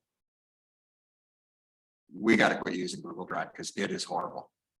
All of the things, so my task was to put together a plan and documentation on how to co-author documents effectively on Google Drive and not have to have these merge and conversions to Microsoft Word. Because Microsoft Word is required Yes. by county for any ordinances and anything we have And to pretty get much, approved. there's no law firm that's gonna take it. No law firm and the engineering firm wants, They're all on Microsoft Word. and the engineering firm wants it too. If you paid what the county pays for Microsoft Word, you'd understand why they make it their standard, because that's. Well, I'm sure, but I'm just saying, that's what we have to work Well, with. but basically, what it came down to is if you're trying to use Microsoft Word with Google Docs and Google Drive to co-author documents, I'll be blunt, it doesn't work. No. It just doesn't work. So all of the documentation I put together, I'm looking at it going, I can't even follow the hoops and the things that you meticulously have to do to keep from shooting yourself in the foot. And I'm an expert at this stuff. And I was struggling. It's like, we have to move from Google Drive to OneDrive. So Okay, that was a conclusion I came to. So now in my view, Google Drive standards and revisions really needs to be driven by, we need to get to OneDrive. Once you get to OneDrive, it just works. so that's what I want to talk to him about. So now we want to talk what about that cost is for this town to go that route. So there is an app, web app only version of Microsoft 365. Microsoft unleashed their new NCE, new customer experience, which is really just another word for rip you off more. So, but in any case, I believe it's around $4 a month per user. Now, that's something you could entertain with the board. Now, that's not going to license your desktop apps, but you'd have access to everything in the cloud. Well, so I had a question from a licensing perspective. So one of the scenarios that I did is I shared a document on my OneDrive, my personal OneDrive. I shared it with an email account that is my own private domain email account that I've never set up on Office 365 in any way, shape, or form. So I shared it with that email address. And then I went to another computer that wasn't associated with my OneDrive stuff at all through Firefox web browser. And I was able to open and edit that document. Sure. Which means that committee members or working members that need to participate in editing a document that we've shared, does it need any kind of a license from Microsoft at all? Well, If you're willing to use the web. yeah, and I can't say to that on the personal side for sure, as far as, so for instance, when you were working on that document, I don't know that you could collaborate on that document where you had two people in that document at the same time and you were both editing it. One's editing a name, one's editing a phone number, and it's happening live within the document. It seems like maybe I was you- thinking it was. But I would have to actually go and expand this, because I was actually doing, Yeah. I'd edit on one and then I moved to the other and edit on it for a while and I moved back to there and who knows, the whole thing, I've never tried it, so the whole thing might be a facade, right? You don't even have to pay for it. well, if But- you want OneDrive storage space, you have to pay for it. And if you want to edit it in the desktop application, you have to pay for it. Right, The free account gives you the ability to a little bit of OneDrive space. Yeah. So it gives you a little bit of, so the free account gives you a little bit of OneDrive space and the ability to edit documents on that space with the web version of the application. and with two in there at the same time, that, if that's the case, that's, that's pretty cool. The only thing is that on a township basis, you get caught using the personal version of OneDrive, which could easily happen. You just opened up a real problem, but yeah. The intent would be the town has to have, because first of all, the town needs more storage than personal could get. Right, So the town would have to get a sufficiently large OneDrive license, whatever that is. well, right now they have 3 terabytes between the three of them. So they have 3 OneDrive accounts, each with a terabyte. And then the fire department has 2. How big is our Google Drive? I have no idea. It's 30 gig. That's it? Well, you don't use all of that. That's the full size. That's okay. So if we have a 1 terabyte OneDrive, Yeah, that's huge. we got no problem at all moving our 30 No. gigabyte You'd fit. Google Drive to a OneDrive.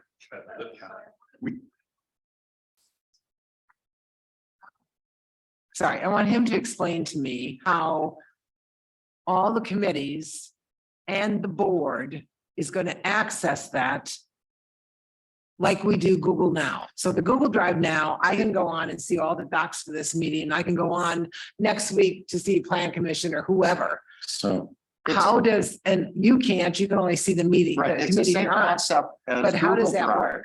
where the clerk shares folders and or files with specific people. But they have to be on the OneDrive Business Network. yeah, So OneDrive OneDrive Business only. Business and OneDrive Personal are as different from each other as Apple and Google. And the sharing doesn't allow you to go outside of OneDrive. You Business? cannot share a OneDrive folder on the business side with a OneDrive. Well, I'm on not the saying on personal OneDrive, side. I'm just saying with an, because you share with an email address. so. Well, you're talking about a file and you're usually having to download that. Files are So- folders. So Yeah, but I want to come back and just. let me just clarify this. pause this because I think we're all going down the wrong road. So what you guys are talking about, which is using Google Drive as a shared folder system, would be more centralized with SharePoint from Microsoft. And SharePoint could be populated with documents from the clerk's office and from external people, because SharePoint site can be shared with external or internal people. So instead of talking about OneDrive, we would have to talk about how a SharePoint site could have controls in it. Well, And- OneDrive for Business is SharePoint. It's just the OneDrive. No, there's SharePoint is included in it, yeah. Yeah, but it's, But but behind it is actually SharePoint. That's why you have stupid naming Correct. restrictions. in So- OneDrive for Business. It is- It's SharePoint. So I guess here's how I would maybe clarify it, because I'm going through the Office 365 conversion.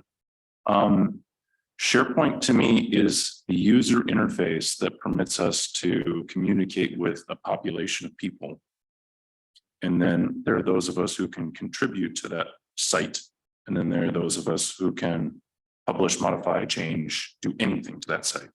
So I would say that we would call it a SharePoint site and we would have a public facing and then a private facing solution. And that to me sounds like we get around some of the licensing constraints while still associating to being able to edit documents, because SharePoint Online does permit you to edit a document while someone else is in the document, but it's both people being able on an Office license. Does it support real-time co-authoring? Yep. Mhm. Yeah, they stole that from Google. Google did it first, but everyone Yeah, does it now. It didn't used to, but OneDrive did, which was always weird to me since. Oh, those, it's just because there's different teams at When, Microsoft. when two of you are in a document on, at the same time, coming off of OneDrive, that is SharePoint in the background that's making that happen. But if that co-authoring wasn't available for some reason through the SharePoint interface, which It's just old. weird. But that's how I would approach this, is to say, right, like, I wouldn't call it OneDrive because I think it'll confuse me. But realistically, what we're looking for is a solution where we can use Microsoft Word, DocX that would operate identically to how Google Drive works today for editing, managing documents in a format that the county and the Yeah. assessors and everybody else can use. So I would say that we would have to look at it like a SharePoint solution.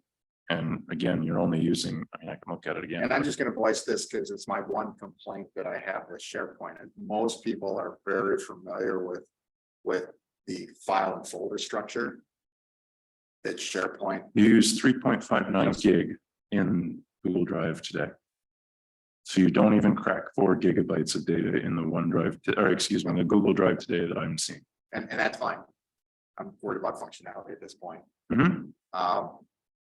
Most people are familiar with folders as well as OneDrive, much like Google Drive, you can have the local client.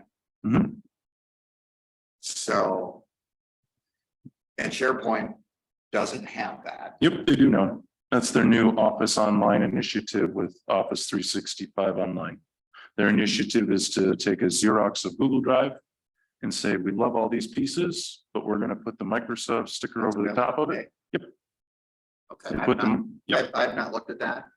yeah, I have it on my account because I have a SharePoint site that I have to share with a few different customers and they can't know each other exists. I guess that we need to understand is what is the licensing and the capabilities within that context.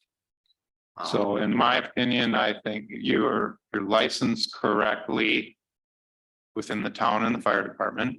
You already have the OneDrives, you already have all licenses for that.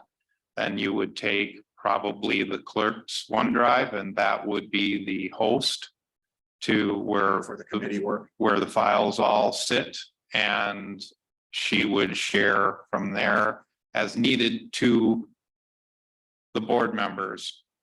And I think the board members probably need to subscribe to they don't need the desktop apps per se. You can choose to do Well, that. if and the you reason want. I'm asking, so I'm not concerned about board members, it's Yep. the, you know, Committees. take this committee. Yep, There, and planning commission has, you know, Mega doc. like 10 or 11 people that over at different times, and we'll spin up we had a short-term committee for zoning. well, if you've Would got. every one of the members Mhm. Need a of license. those committees also need a license? 'Cause that's Legally, where yes. It can explode very quickly. Right, yeah, legally, yes. Each one. And what's the cost of that? Well, like I was saying, I think we could get by with the cloud version only, which is around either $4.30 a month per user. I don't, I can't say for sure if you had somebody, like the chairman of a committee or something like that had access to it, but if you've got all these other people coming in and collaborating, it doesn't seem like that would pass muster to only have one license.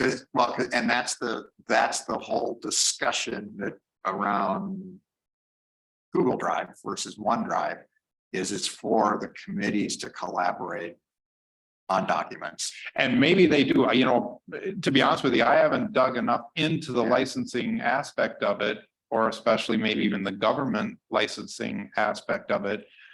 I would probably want to present that to our broker, which is SureWeb. And, you know, see what they would want to say about it. Yeah, I guess that's the info that we need. Because that's, again, that could be a huge, that could end up being something. Yeah, because there's also the fact that, I mean, if you had one account, but see, if you only have one account, and you had 5 people logging into that same account. So Not into that account though. I You want to, can't share that, which you'd have to, again, if they could share with non-licensed people within their Yeah. space and those people could. Well, they would have to have You 3 would have- accounts. at We need least. 40 licenses for every single person on the committees and the board. That's gonna be a chunk of change. Probably. So that's worth 160 a month, occasions and it's we $4 have a Special. person. projects. Well, that's why when he's investigating this and looking into this, Yeah, why don't you come back to this committee with some ideas? yeah, You know, whether it's this, you know, OneDrive or, you know, what he's talking about.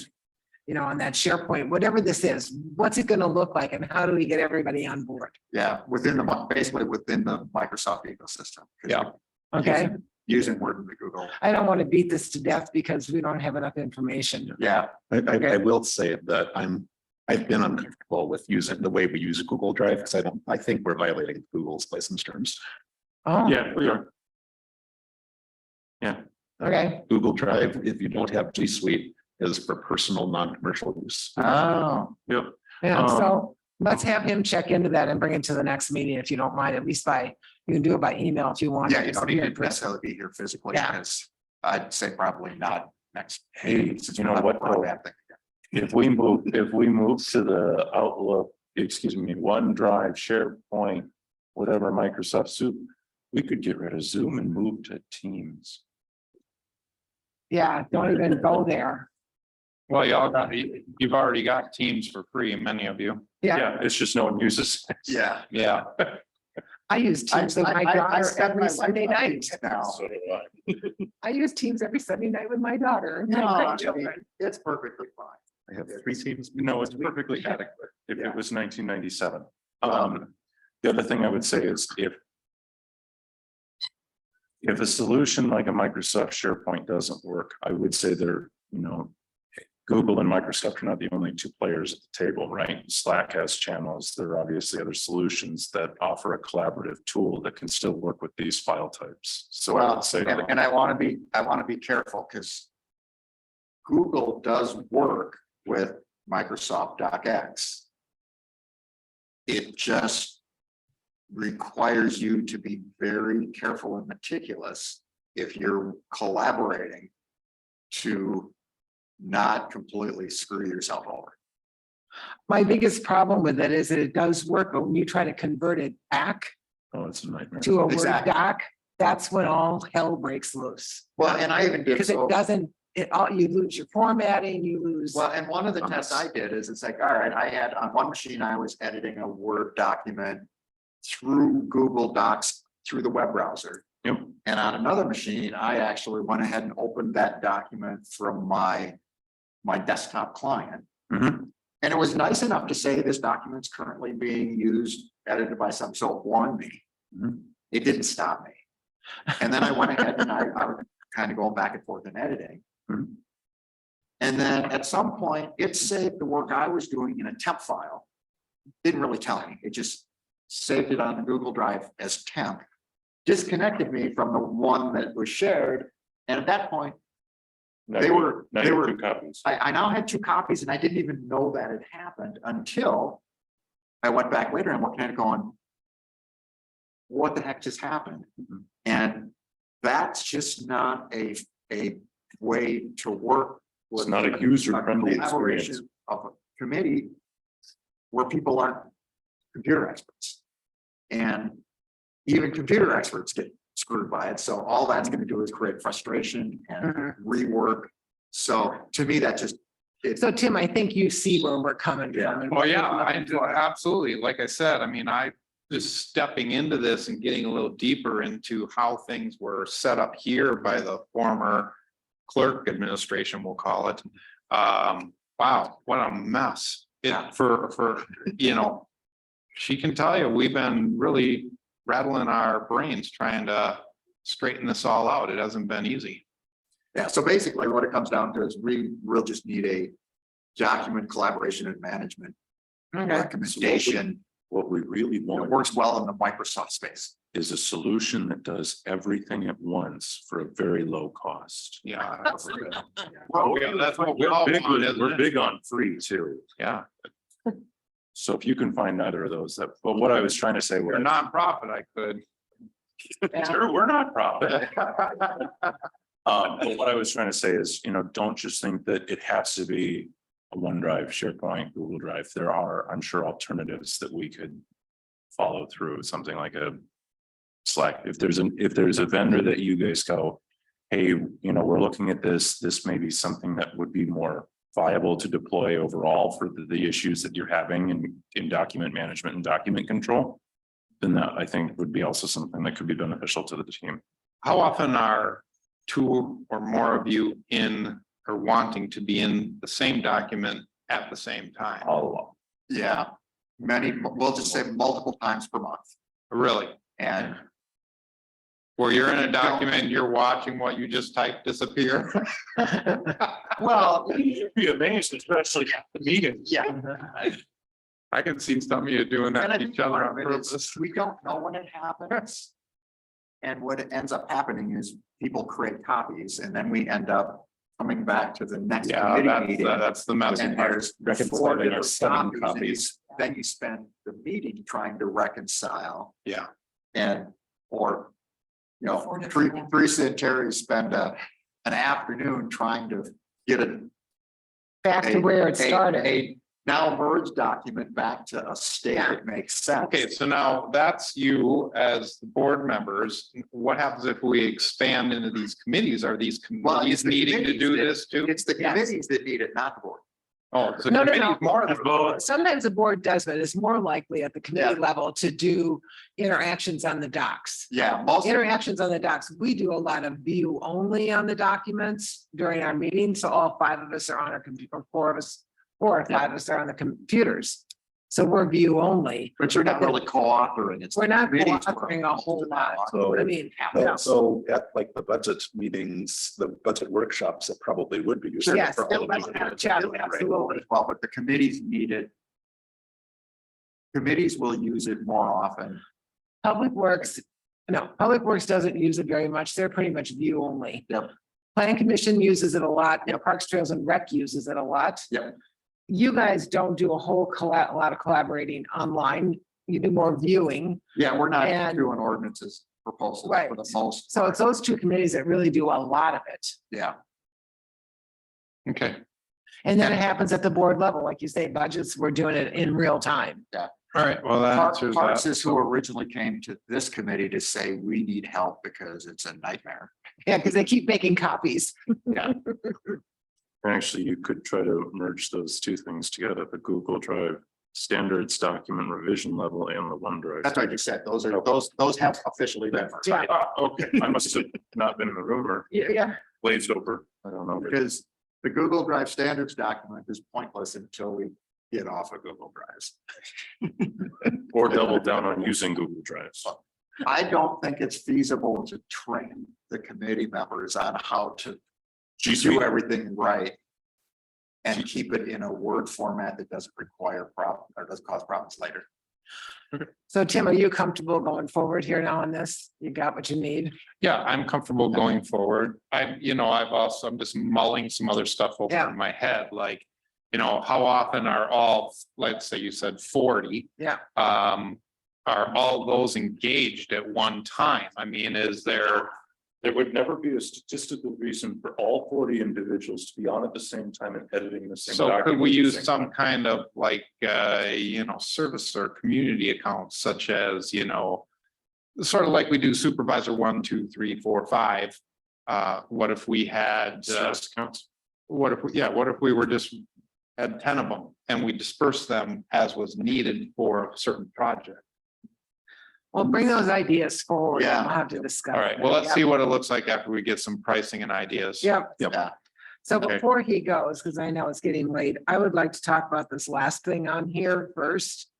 Because Terry's got the stuff with the website all set up, so she's pretty much set to go on that. If we want to discuss this last thing about laptops. The laptops, sure. We'll move that up to in the agenda. Yeah. So laptops, pros and cons laptops for team members. Mary did provide information that just got handed out. Or you got it. I got it here. But thanks. I'd say Surface Pro 5G for everyone. Absolutely. Well, with Absolutely. a Surface, ooh, Can you get those with Sure. that super fast Qualcomm CPU? in it? Yeah, Oh, yeah, So- and we should go, make sure they got the GPS and everything in there. So what has come out here is that a board member has asked whether it is viable for board members to have their own town laptops. well, device, I'm sorry, what? device, because Okay. we did device. talk to, Mary talked to Right, one so, of them, and Melissa. they use iPads. so the question is, what's your liability, your maintenance, your costs on these things? And any other devices that can be used, and the board has not decided if it's viable at their level as to whether they'd agree to do this, but they're looking for some information. Mhm. So there you go. So she went to, you can speak, John, she went to who? I mean, North Hudson, I think. Yep. The, Village of North Hudson. It's at the bottom of the email. yeah, there we go. Kind of in the middle of the page. One trustee broker screen since 2015, but that's not bad for, that's a 7-year track record.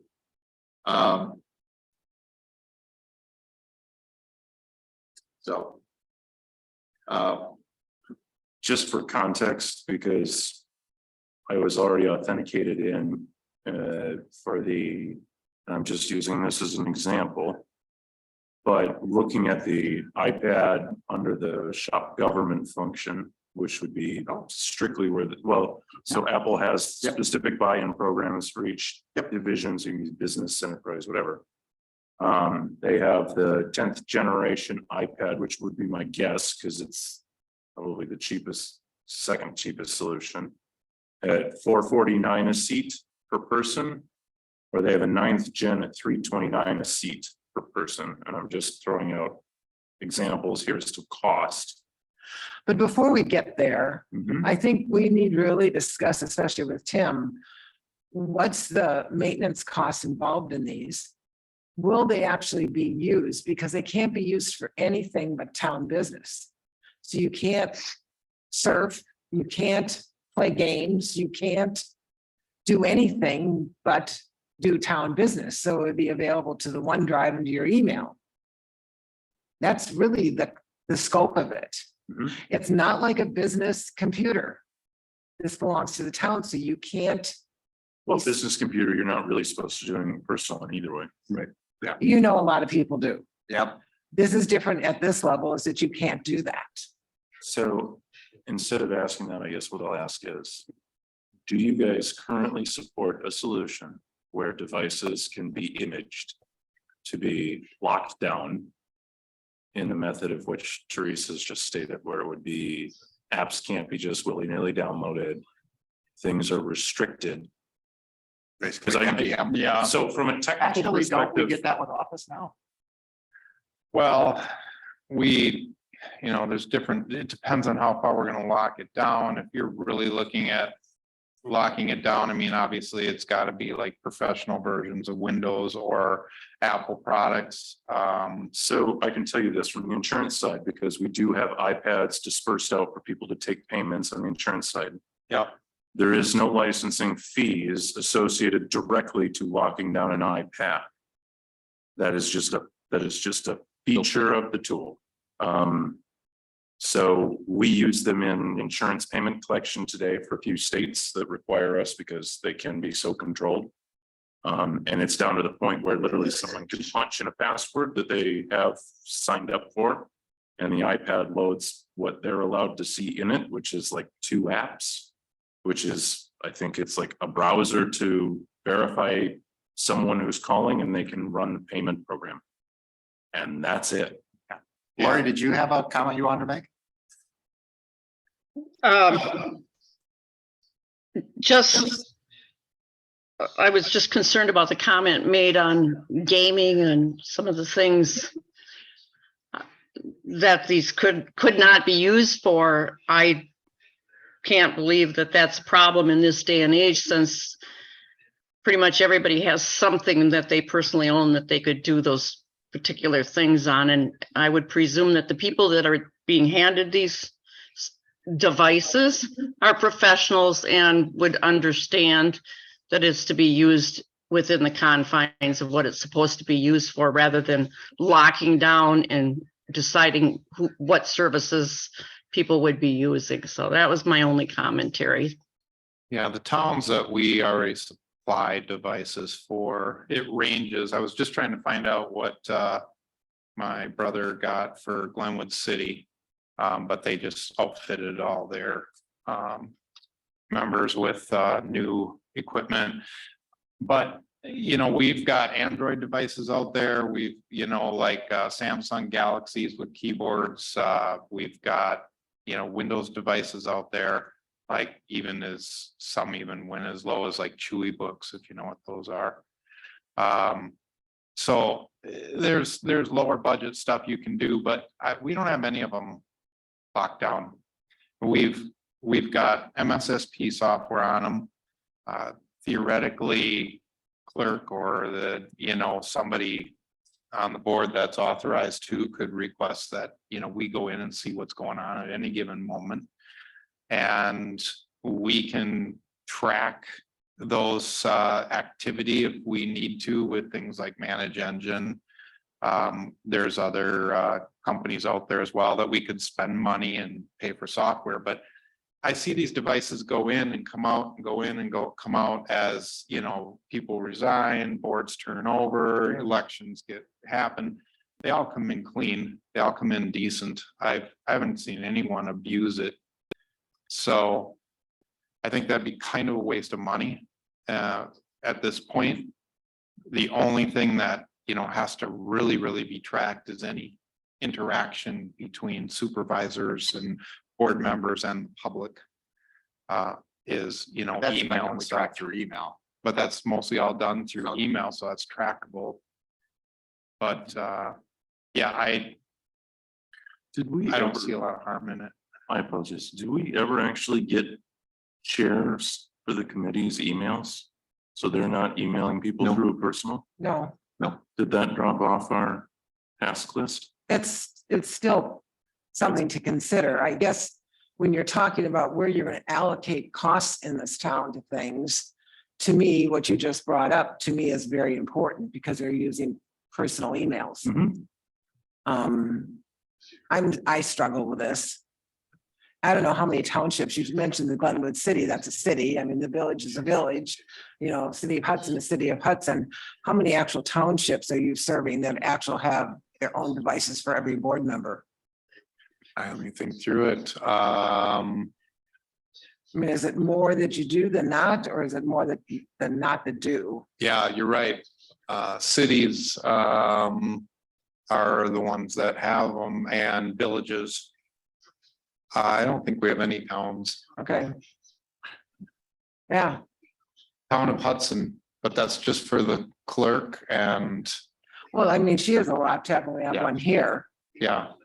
So that's it. That's not the board though. No, So could I ask, It's just the chair of one or two of them Yeah. has it. That's it. so what is the difference of cities having this versus the town? That is a concern to you, Teresa.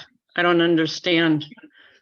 I'm looking at costs and the costs that we need to spend on IT in other areas rather than this. I'm looking at this as a want rather than a need.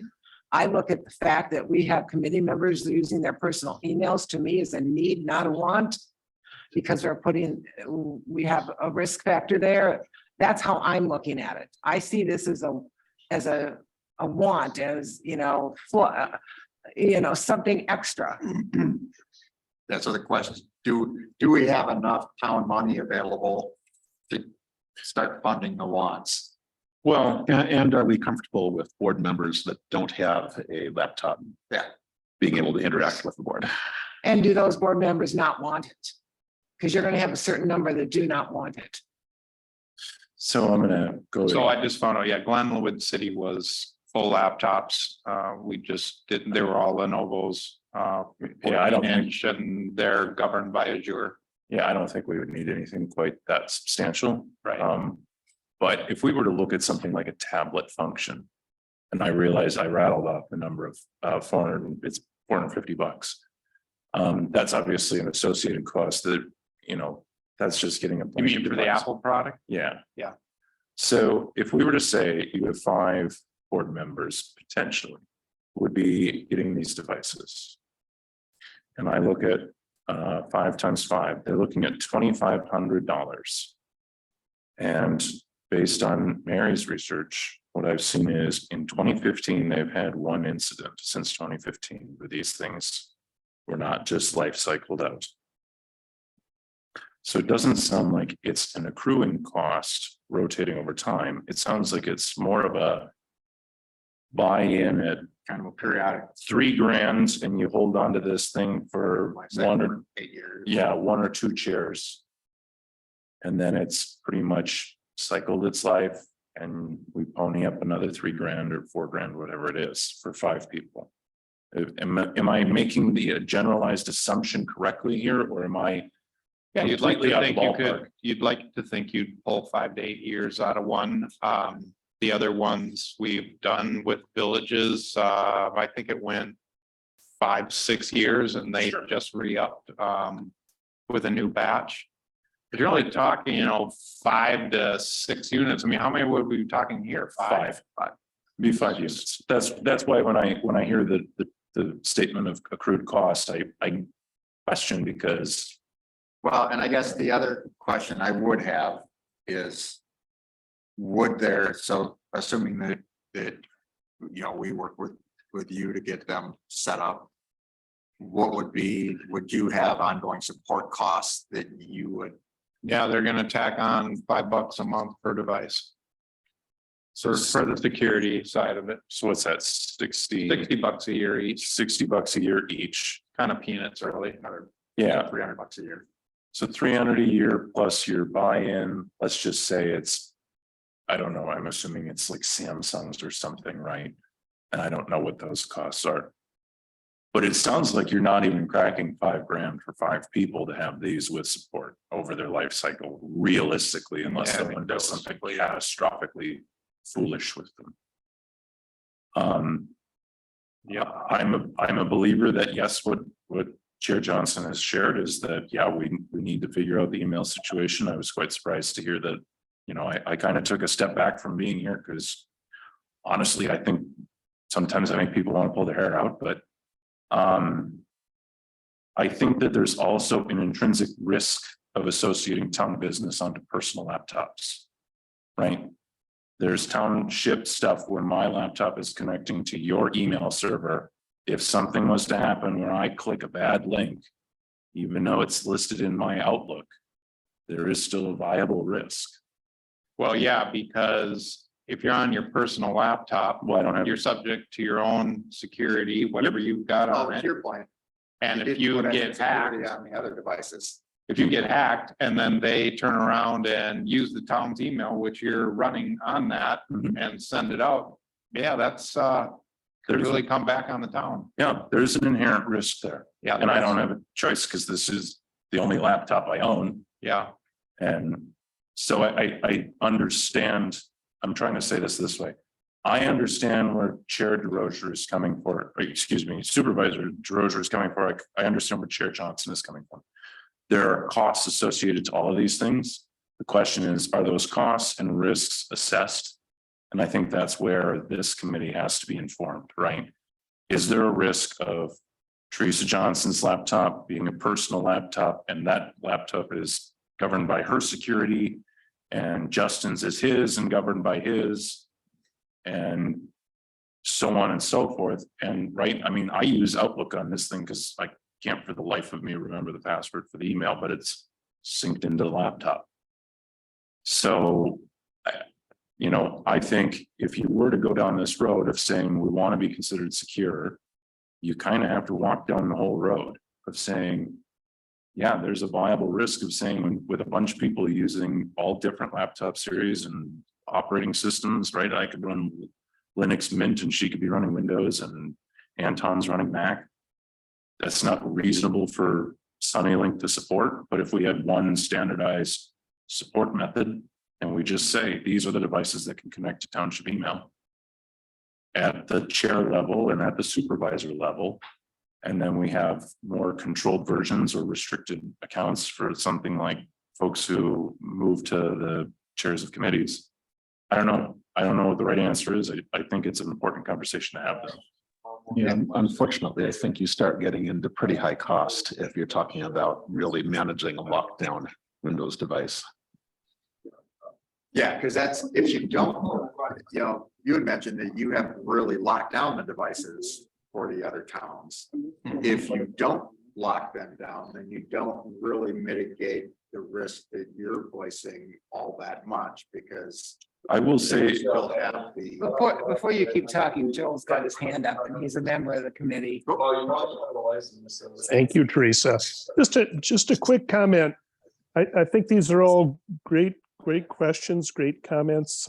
It's certainly an area we should be talking about, but I'm just thinking about the boards that my family's been involved in over the last 20 years, which are private and quasi governmental entities. And this question has never, ever come up among hundreds of board members. The hundreds of board members that my wife and I have worked with over the past 20 years, everyone's used their own either work device and work accounts and personal accounts. So I'm glad you're talking about this, but I've never heard it come up before, other than and I realize governmental entities and municipal entities are different than certainly businesses and boards. But I'm just thinking this is such a heterogeneous group of people and entities.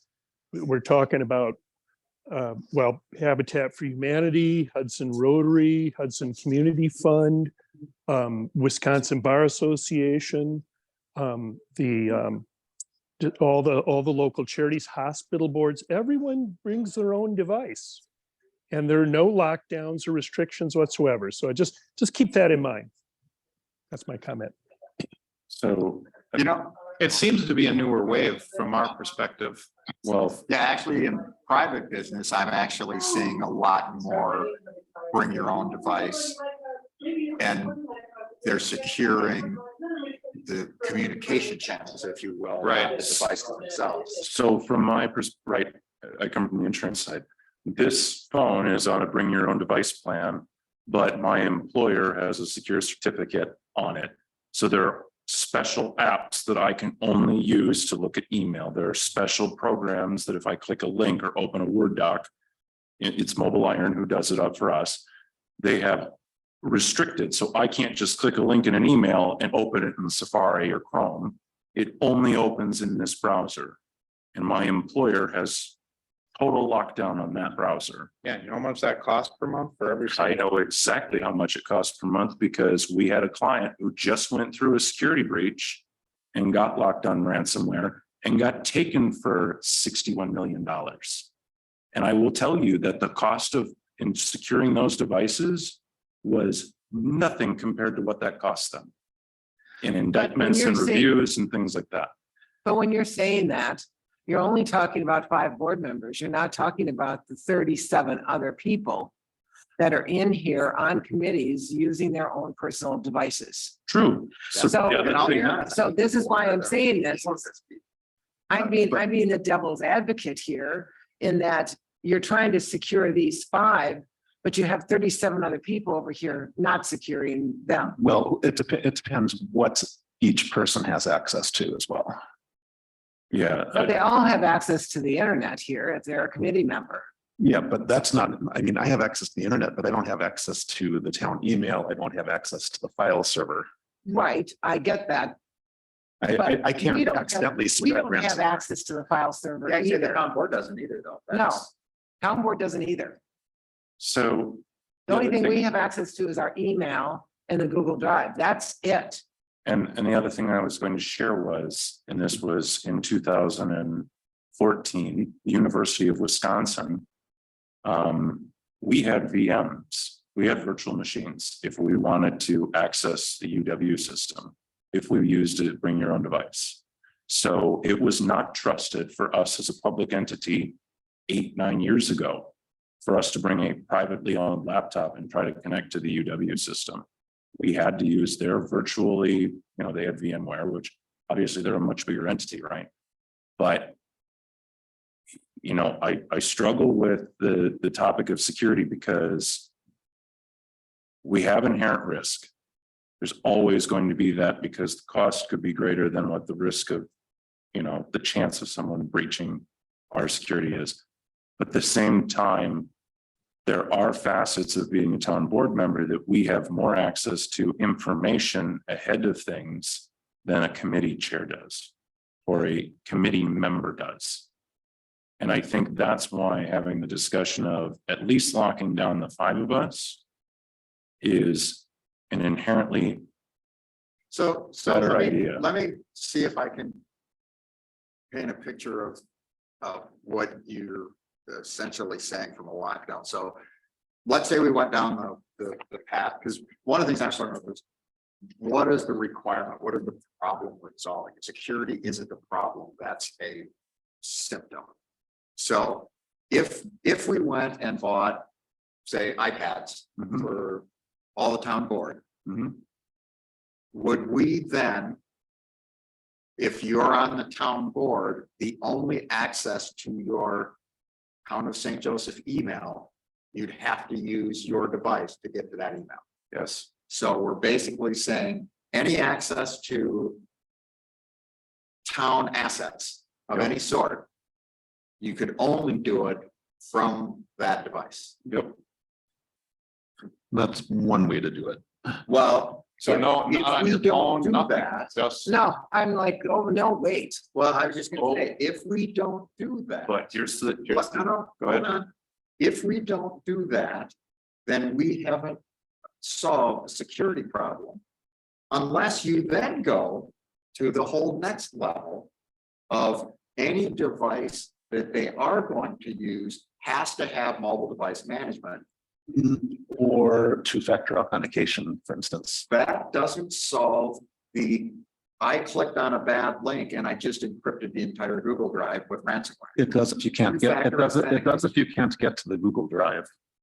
But two-factor authentication doesn't prevent my machine from doing a bad thing on the Google Drive, unless every time I access it, I'm gonna have to use two-factor. Exactly. authentication. You'd have to. And with the point, I can tell So- you so- that I look at the people on our board.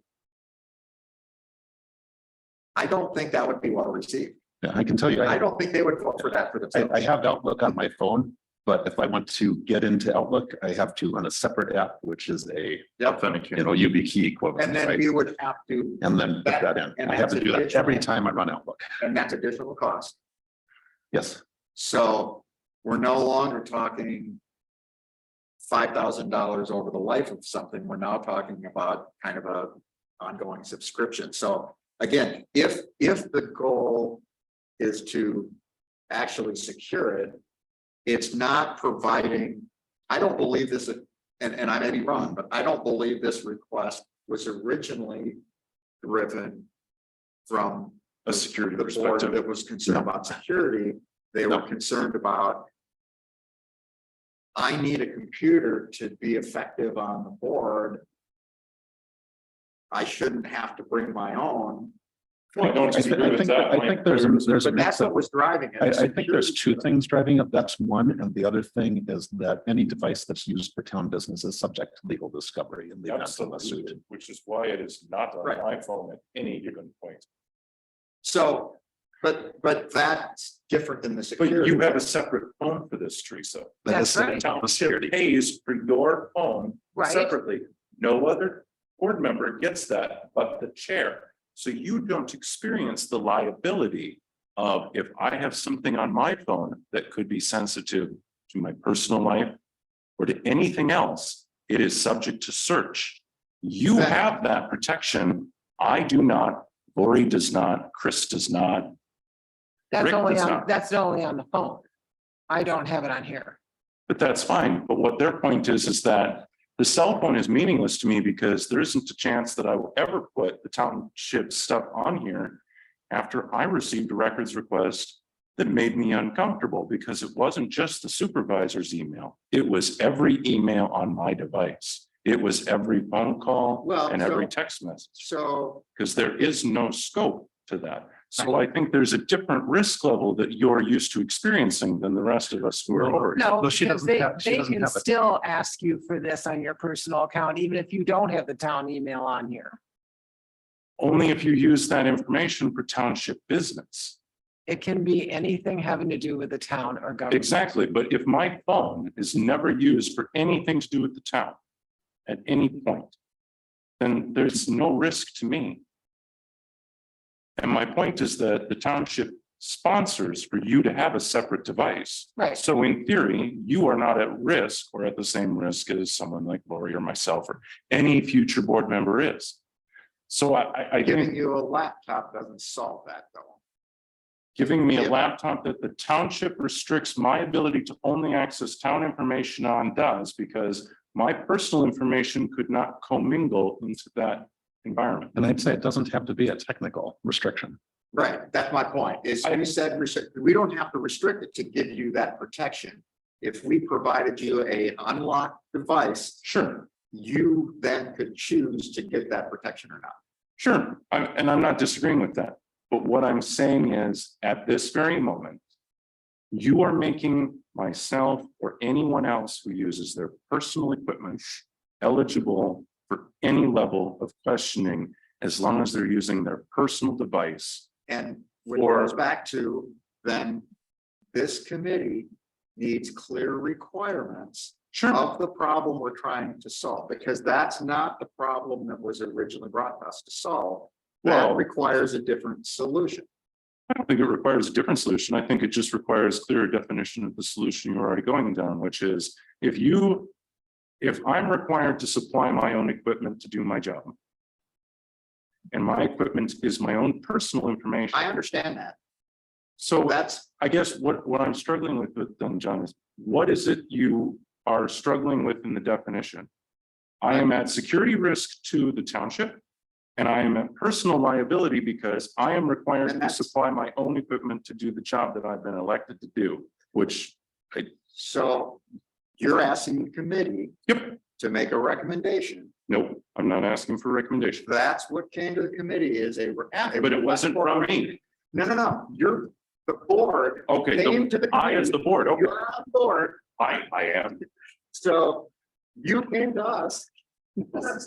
Asking for a recommendation. Sure. So what do you recommend? No, I don't have he- a He's got clear, two hands up. no, I don't have a clear definition of requirements to make a recommendation at this point. So Okay. that's my point, because even in this conversation tonight, the requirements have changed from what they were last week or last month. Yeah, because what you put on here is the pros and cons of receiving a work laptop, liability, maintenance and costs, Well, I think as well as other options besides a laptop. Right, so that's That's what where it is. I'm coming, so I want to get to the people that have their hands raised. Darla, go ahead. Well, obviously, this has been done elsewhere. What does the Wisconsin Towns Association say? About what? Nothing that I could find. No.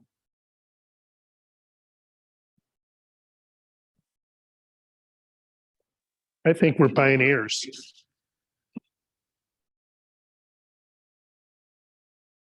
Well. Yeah, I guess it's difficult to make a recommendation because a recommendation, in my view, should be solving a defined problem. and I don't have a definition of a problem to solve, which makes it really hard to put together a recommendation other than saying, you know, we recommend that the town provides laptops to our devices to the, well, again, it needs to be specific. What the board would need is we recommend you get this device and these are the costs and these are. So then we circle back to what was originally said, which is explore the pros and cons of town board members receiving work laptops, liability, which is what I had defined with security. And obviously the liability of personal impact, and then maintenance, which I think was the cost of what replacement plus the $5 a month, or what was ever referred to as, and the overall cost. Well, and the cost is the thing that we can't answer without the requirements, because But I think purely that's- software. That's where you go back and you say, based on the information we've received today, here's what Sunnylink, our vendor, has provided us back. And then I would make a recommendation to go back to the town board and say, you know, this, Lori is got her hand up for you. Yeah, Lori, go ahead. I didn't, Joel kind of cut out on his last statement, and I'd like to know if, Joel, if you, will you repeat your last statement?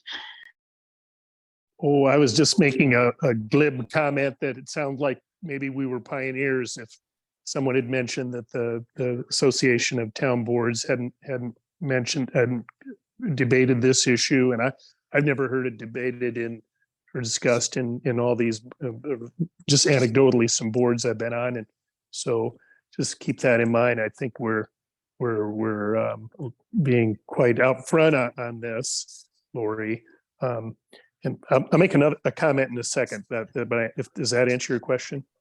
Yeah, so what you're saying is if that's the case, Joel, then the risk is to us is low. Right, yeah, that's a safe assumption because I haven't heard this, people been concerned about this in the past, but my comment before we close is going to be about ransomware. That is a risk. Well, and there's two different distinct risks that I've heard tonight. One is the risk to the town. And the other is the risk to the individual board members. And that's the new thing is when we've talked about this, it was really focused on the risk to the town. If we provide devices for the board. So wouldn't it be fair? I don't Yeah, know. go ahead. I'm getting back feed somehow. So wouldn't it be safe to kind of presume that if there was a identified risk to a board member, they would be scrutinized as an individual for how they use that particular device, and it wouldn't necessarily impact the entire board? Well, it really depends. And this gets back to what is the potential for risk. If the board is challenged in an open records request or some kind of litigation, every member of the board is at risk. If they have a town provided device and that's the only device they used for town business, that risk, the individual board members that took advantage of that. Their personal have mitigated their liability. risk. Yeah, their personal liability is lessened. Yes, not eliminated, because You never eliminate risk. So I guess what I would say. What if, I'm not quite sure what the best way to word this is. If we decided, if we were going to recommend a device, and I guess maybe what we'd be looking is, could you provide us with a couple of different device options? Yeah, we can look And then into it. The cost, so for 5 board members. And, like a 5-year cost, so upfront and your best Yes. estimate. No, Not a- we'd want it to be something that we could control and not have to buy additional management type Yep. systems to control it. We'd want it to be encryptable, so. Well, and Because we'd if be it gets looking for you to stolen, support those Yeah. devices, so Yeah. we want that rolled in. So if you could come back with a one or two recommended or not even necessarily a formal proposal, but an estimate of what that might look like. Yeah. If you can do that, that would be great. Chromebooks with hypervisor. But see, then now we got a whole nother thing with Chrome, right? So there's a lot of control over Chromebooks, but then again, there's not as much available for it unless you're gonna go down the Google path. And the key capabilities that we're looking for is the ability to view and edit docs, I'm gonna say on the shared drive. And send and receive email. Is there any other? Attend a Zoom meeting. And So- perfect.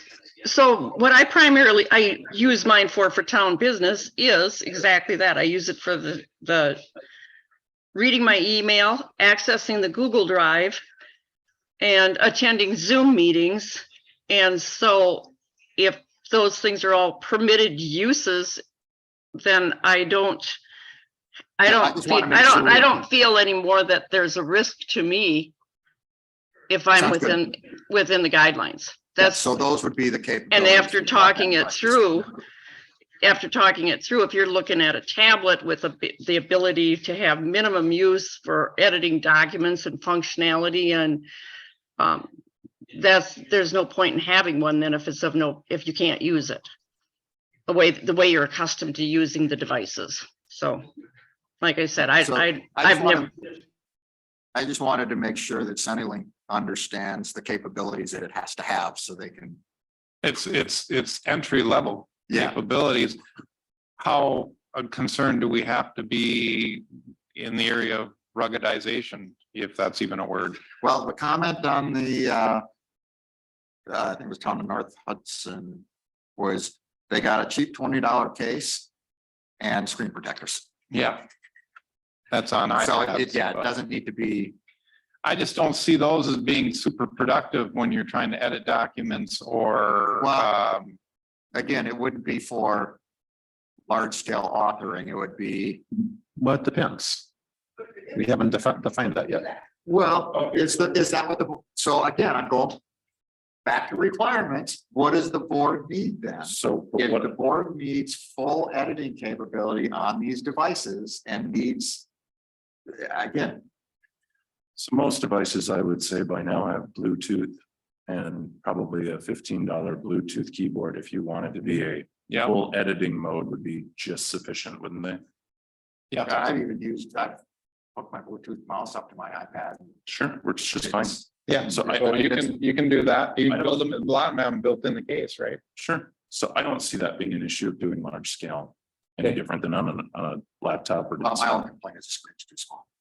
You can hook up. They make them bigger now, Jim. Yeah, that's. Whatever. Yeah.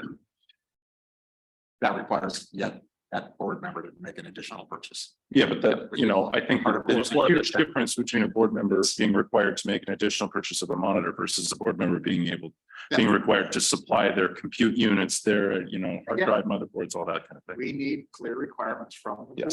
So in looking for this stuff, what's the CPP or cost per piece that I'm targeting here? I mean, Well, obviously the generally- $2,000 Surface Pro is probably out. generally what, Unless it's for the chair. the lowest cost that meets the need.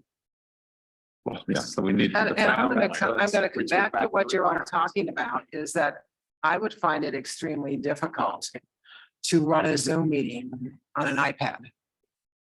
No, they're great. Lowest I cost would is run it- probably. By the time you're that would be screen sharing and doing all that, I find that that's gonna be difficult. We've had meetings here where we've had 30 people online. Yeah. The Zoom meeting is hosted on the server, not on the machine. I can tell you though, the people I do Zoom meetings with that have iPads don't have the same capabilities I have in terms of splitting the screen up and seeing multiple things at a time. Depends on the I have on my sure. laptop, so. Screen, if you're sharing and you want to see the people at the same time, You know, And that's not currently supported on my. and maybe that's something where we use a town laptop that's controlled internally. But at the same time, I still think that it's, Again, Requirements. I'm just saying that if you're gonna talk about this, Hmm? that has to be a consideration. absolutely, And I know you're being a little dismissive about it because you do run I'm not meetings. dismissive of anything you're saying. Well, I'm but you trying run to, meetings too, but I think it's harder to do, and you found that out sitting on the board. That when you're trying to share documents and run and do all this, it's not as easy as it looks. It is fraught a little bit with, difficulties, and I've gotten pretty good at it. I'm not saying I'm great at it, but I think having a little tiny screen makes it harder. So if you're gonna have a little, 8-inch iPad, that's gonna be difficult. all right, I'm gonna wrap up this conversation. yep, because there's not much nice I'm gonna say about that, It's, so. it's getting way too late. I don't think that we're ready for you to come up with a proposal Yeah. yet. We need. We to will- get I you- think it does feel like it's a ways out, but We will, I, we will, I could bring in a couple of, if you wanted me to on the next meeting or even the full board meeting, whatever you want. I could bring in a couple of Chewy books, you could play with them.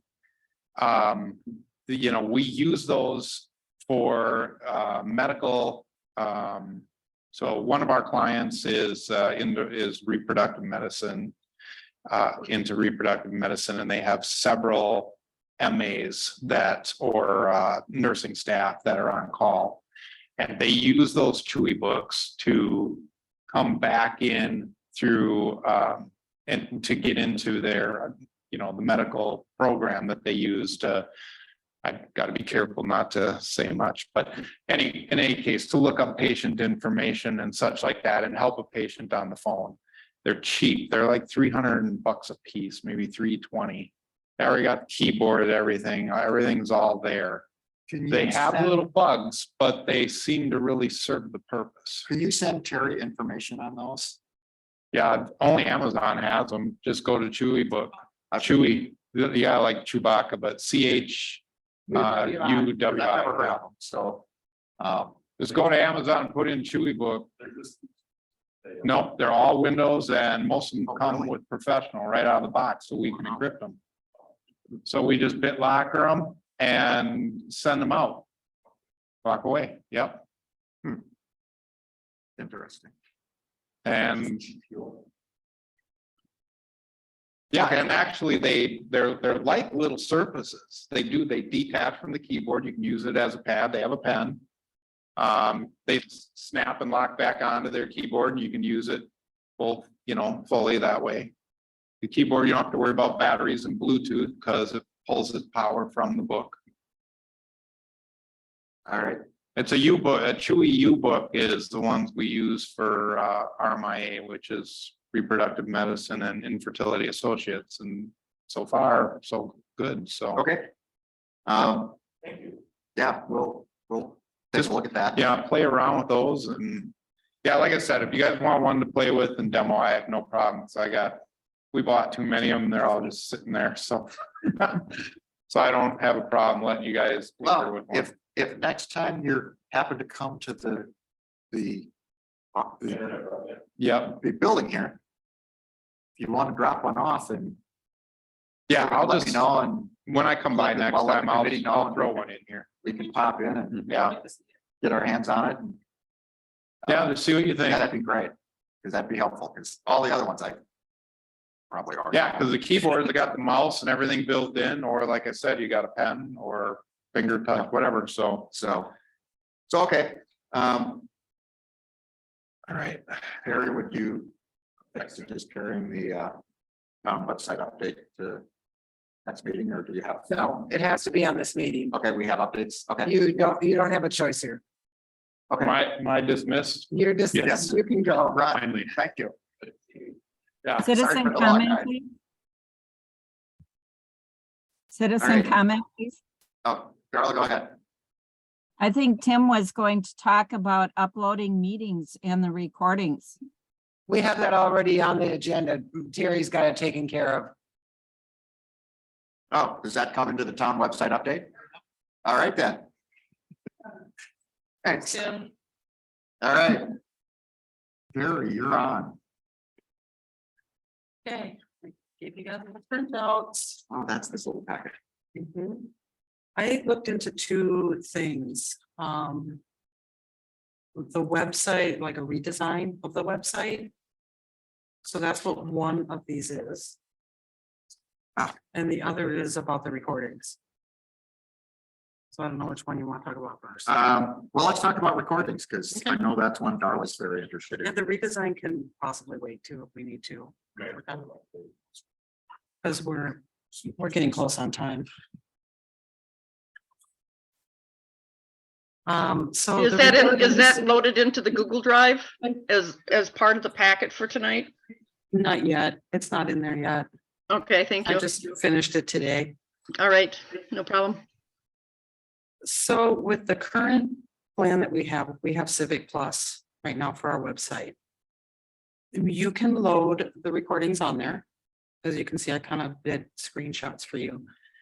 You can put them in the document center. And then you can put a link into the agenda and minutes page. Which will come up then as, like, if you go into agenda and minutes, it'll show like a little camera.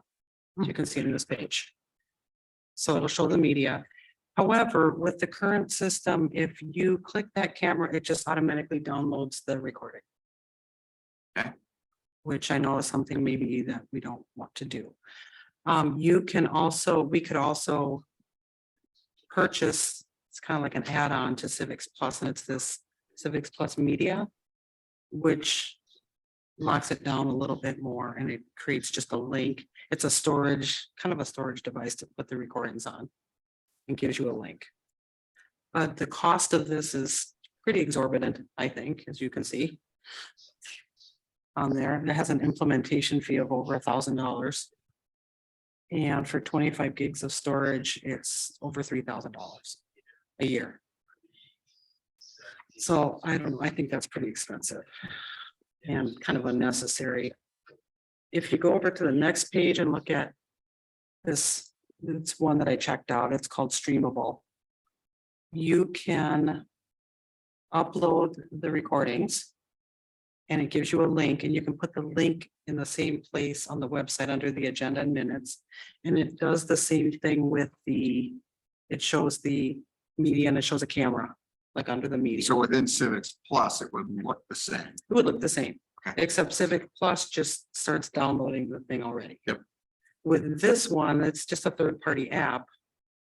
It will display the video, like as soon as you click it, it displays the video and it just runs. And you can't download it from there or do anything else with it. You have to watch it from there. And this is reasonable. It's only $7.99 a month. Or it's 95, 88 a year. A year. Yep, and that's 2 terabytes of cloud storage. So the streamable is kind of like an embedded version of like a YouTube kind of thing. Yep. Okay. Which is kind of nice because then it's, we can still control. Yeah, we don't want to do like a full YouTube channel. That would just be overwhelming to manage. No. It's simple. It takes some time to upload, and you will well know how that would be. But it's simple to do. It just takes some time. With these uploads, would we be considering doing this for every meeting or just meetings we receive requests on? I think we would do it for every meeting and then, talk about a length of time to keep it Yeah, before on the we take it website back and then down. take it down and put the ones up. Okay, well, did we look at what that would take from a person maintenance expense? Like what kind of energy would that take to How much of maintain? your time will it take? Yeah, Terry? It'll take some time, but it's not any more time than any other version. So Basically. So if we're doing it, we're doing it. Let's put it that way. all right, Laura, go ahead.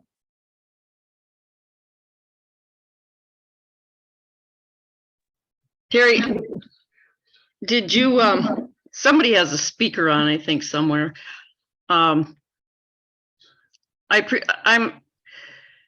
Did you talk to someone at Civic Plus and ask them specifically? Yes. And that's, and I just, for the price and all the government things that they're serving, that I just find that very surprising that they don't have that listed as a view only. And so any chance you talk to, well, let's see, the city of Hudson's not using it. They're using the River Channel. What does St. Croix County use? Where, because they have a Civic Plus. I suppose they have a huge budget. Because Right, they have their own web-based streaming service that they're using that you can access and view, but you cannot download. St. Croix County does? Yeah, it's called Okay. WebWix or WebEx. Oh, WebEx, yeah, okay. Cisco's thing, okay. They also use YouTube. I'm sorry, what did you say? They also use YouTube. They put the county board meetings on a YouTube channel. But on their website, they control it there. So if you want to see the true version, you can go right to the website and click on it and it stays right there. Yeah, it depends which path you take through the website. Yes, yes. So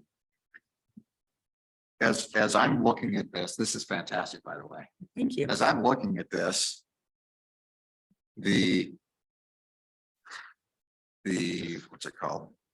Streamable solution seems like kind of a no-brainer. Well, she looked at Dropbox and a couple of other things, but some Well, are fundamentally, expensive. ignoring everything else, for $100 a year, and it's relatively easy to use and it works. And 2 terabytes of storage. I think. And, yeah, and it works and it relatively seamlessly integrates with our site. I don't know that there's need to look for other options because I can't imagine anything any better than that. I was impressed with it, honestly. And we have looked at other things and we know that they're not better. So. And the ease of doing it, I mean, it takes some time, but it was very simple. It takes To do. time for it to finish or time of yours. No time for it to upload. Yeah, and time that's for it gonna be the process. case no matter what, because it's a video being uploaded. And so the other thing that you have to think about is that she's gonna have to delete these off of there because Yep. eventually you will not have the space because of the amount of video space they take up. Yep. So whether it's a 3-month cycle that they stay on the website and then they're dropped. Yeah, I'd say you get to whatever point that you decide it is, and each time you go to upload X, you say, all right, before I upload it, I'm gonna delete Whatever the oldest one is. whatever the. Kind of oldest like one is. Zoom, you know, Zoom will tell you if they're full, that you have to download that recording off of there or you're gonna lose it. Yeah, I think you might want to just say, we'll keep it up with 2 terabytes. You can probably say, we'll keep it up for a year. So when I upload December of this year, I'm going to go delete December of last year, just to make it just part of the routine. And with 2 terabytes, I can't imagine that you can't accommodate a year easily. Because it looks like you're using the standard definition 640 by 344, and in your screenshot on Yeah. page 3, I think it's got that at like 600 meg, and I'm guessing that's the finance committee, which, they're Finance not- committee was smart, Even, that's why. I even did at a that one. gigabyte, Yeah, but even at a gig, you're still you looking got at 1,000 videos. videos. So I don't see any real downside unless I'm missing something. Anybody see anything I'm missing? Carla, go ahead. I just wanted to tell you that I spoke to the River Channel coordinator and he has absolutely no security issues with uploading to YouTube. And I also, that's why I didn't want Tim Whiteside to leave, because I spoke to Tim and he also has no security issues with uploading to YouTube. So I just wanted to make sure you all knew that that is free.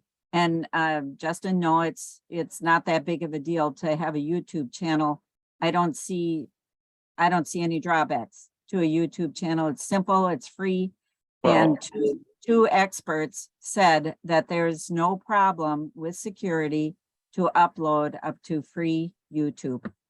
Yeah, and I'm not saying that there's a security issue. What I'm saying is maintaining a YouTube channel, especially one that they may have different rules within something like a government municipality setup, is not necessarily something that we want to be responsible for. And then also listing if something can be, public, how it's managed as public, if it's downloadable, not downloadable. I just don't see that the office has that kind of capacity.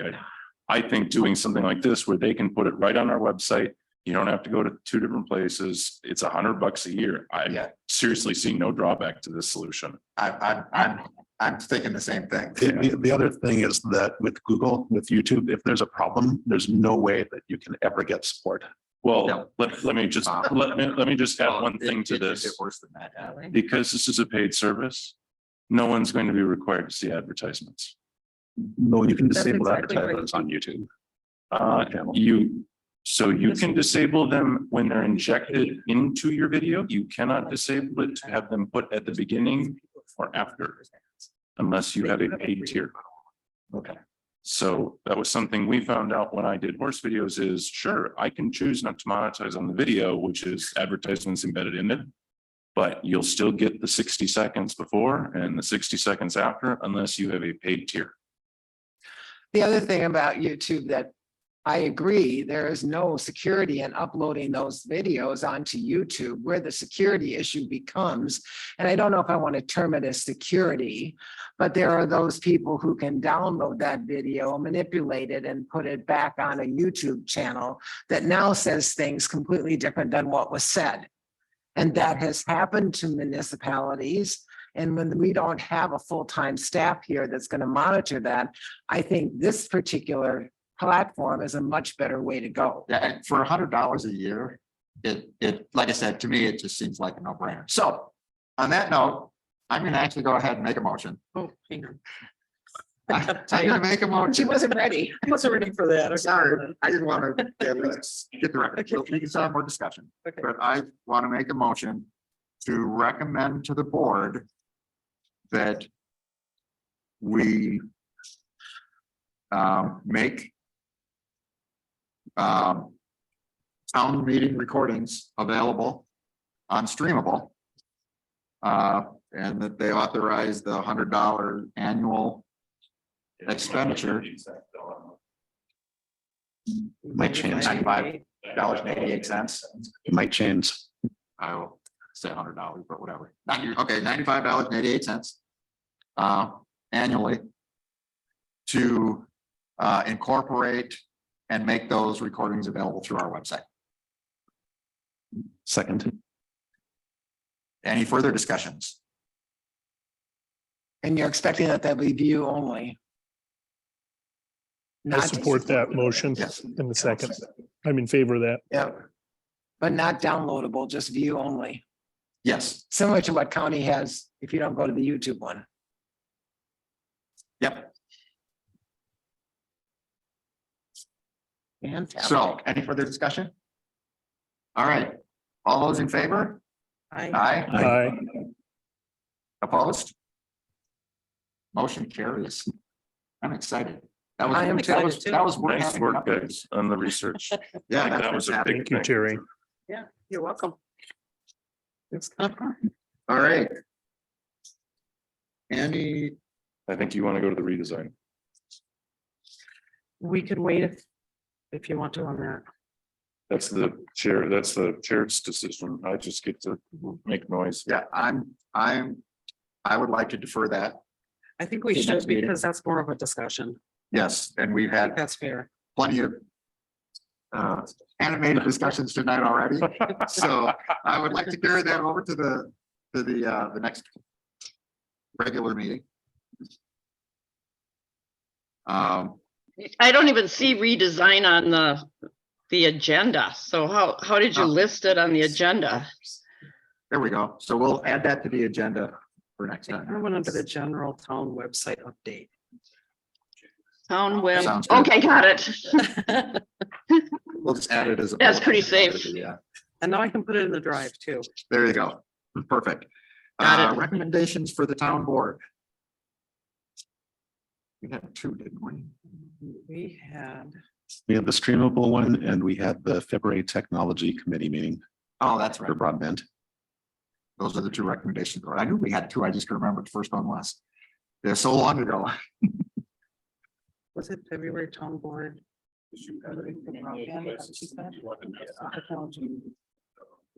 No, we're gonna do more research and look at Chewy books. So, items for next agenda.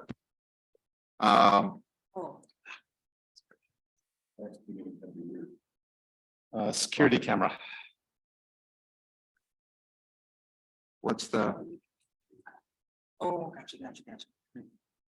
what are we doing here? For the next agenda. Look at security camera upgrade? Yes, Yep. do the backup of security current camera footage in particular. Okay. The upgrade was kind of a consequence of that. Um, Website update. website update.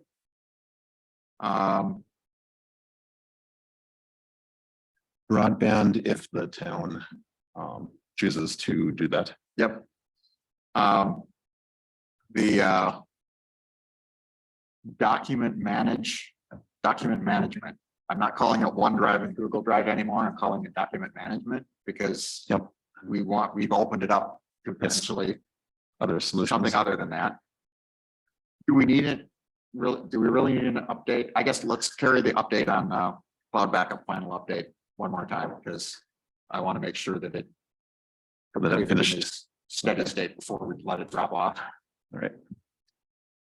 Um, Really EV final charging. this time update. what's that? This time for sure update. Yeah, this time for sure fine. EV charging.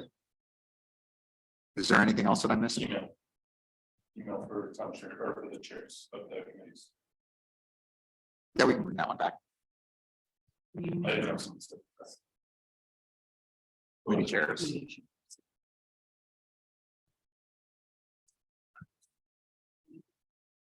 Anything else? Date of next meeting, February 28th, assuming that day works on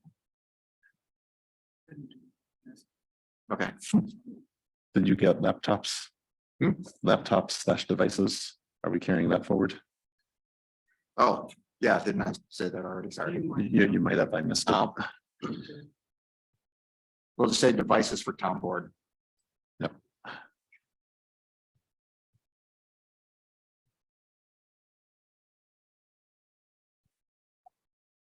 All right, Your next meeting.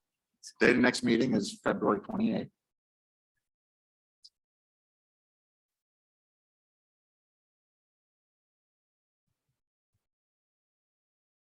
All right. Can I get a motion to adjourn?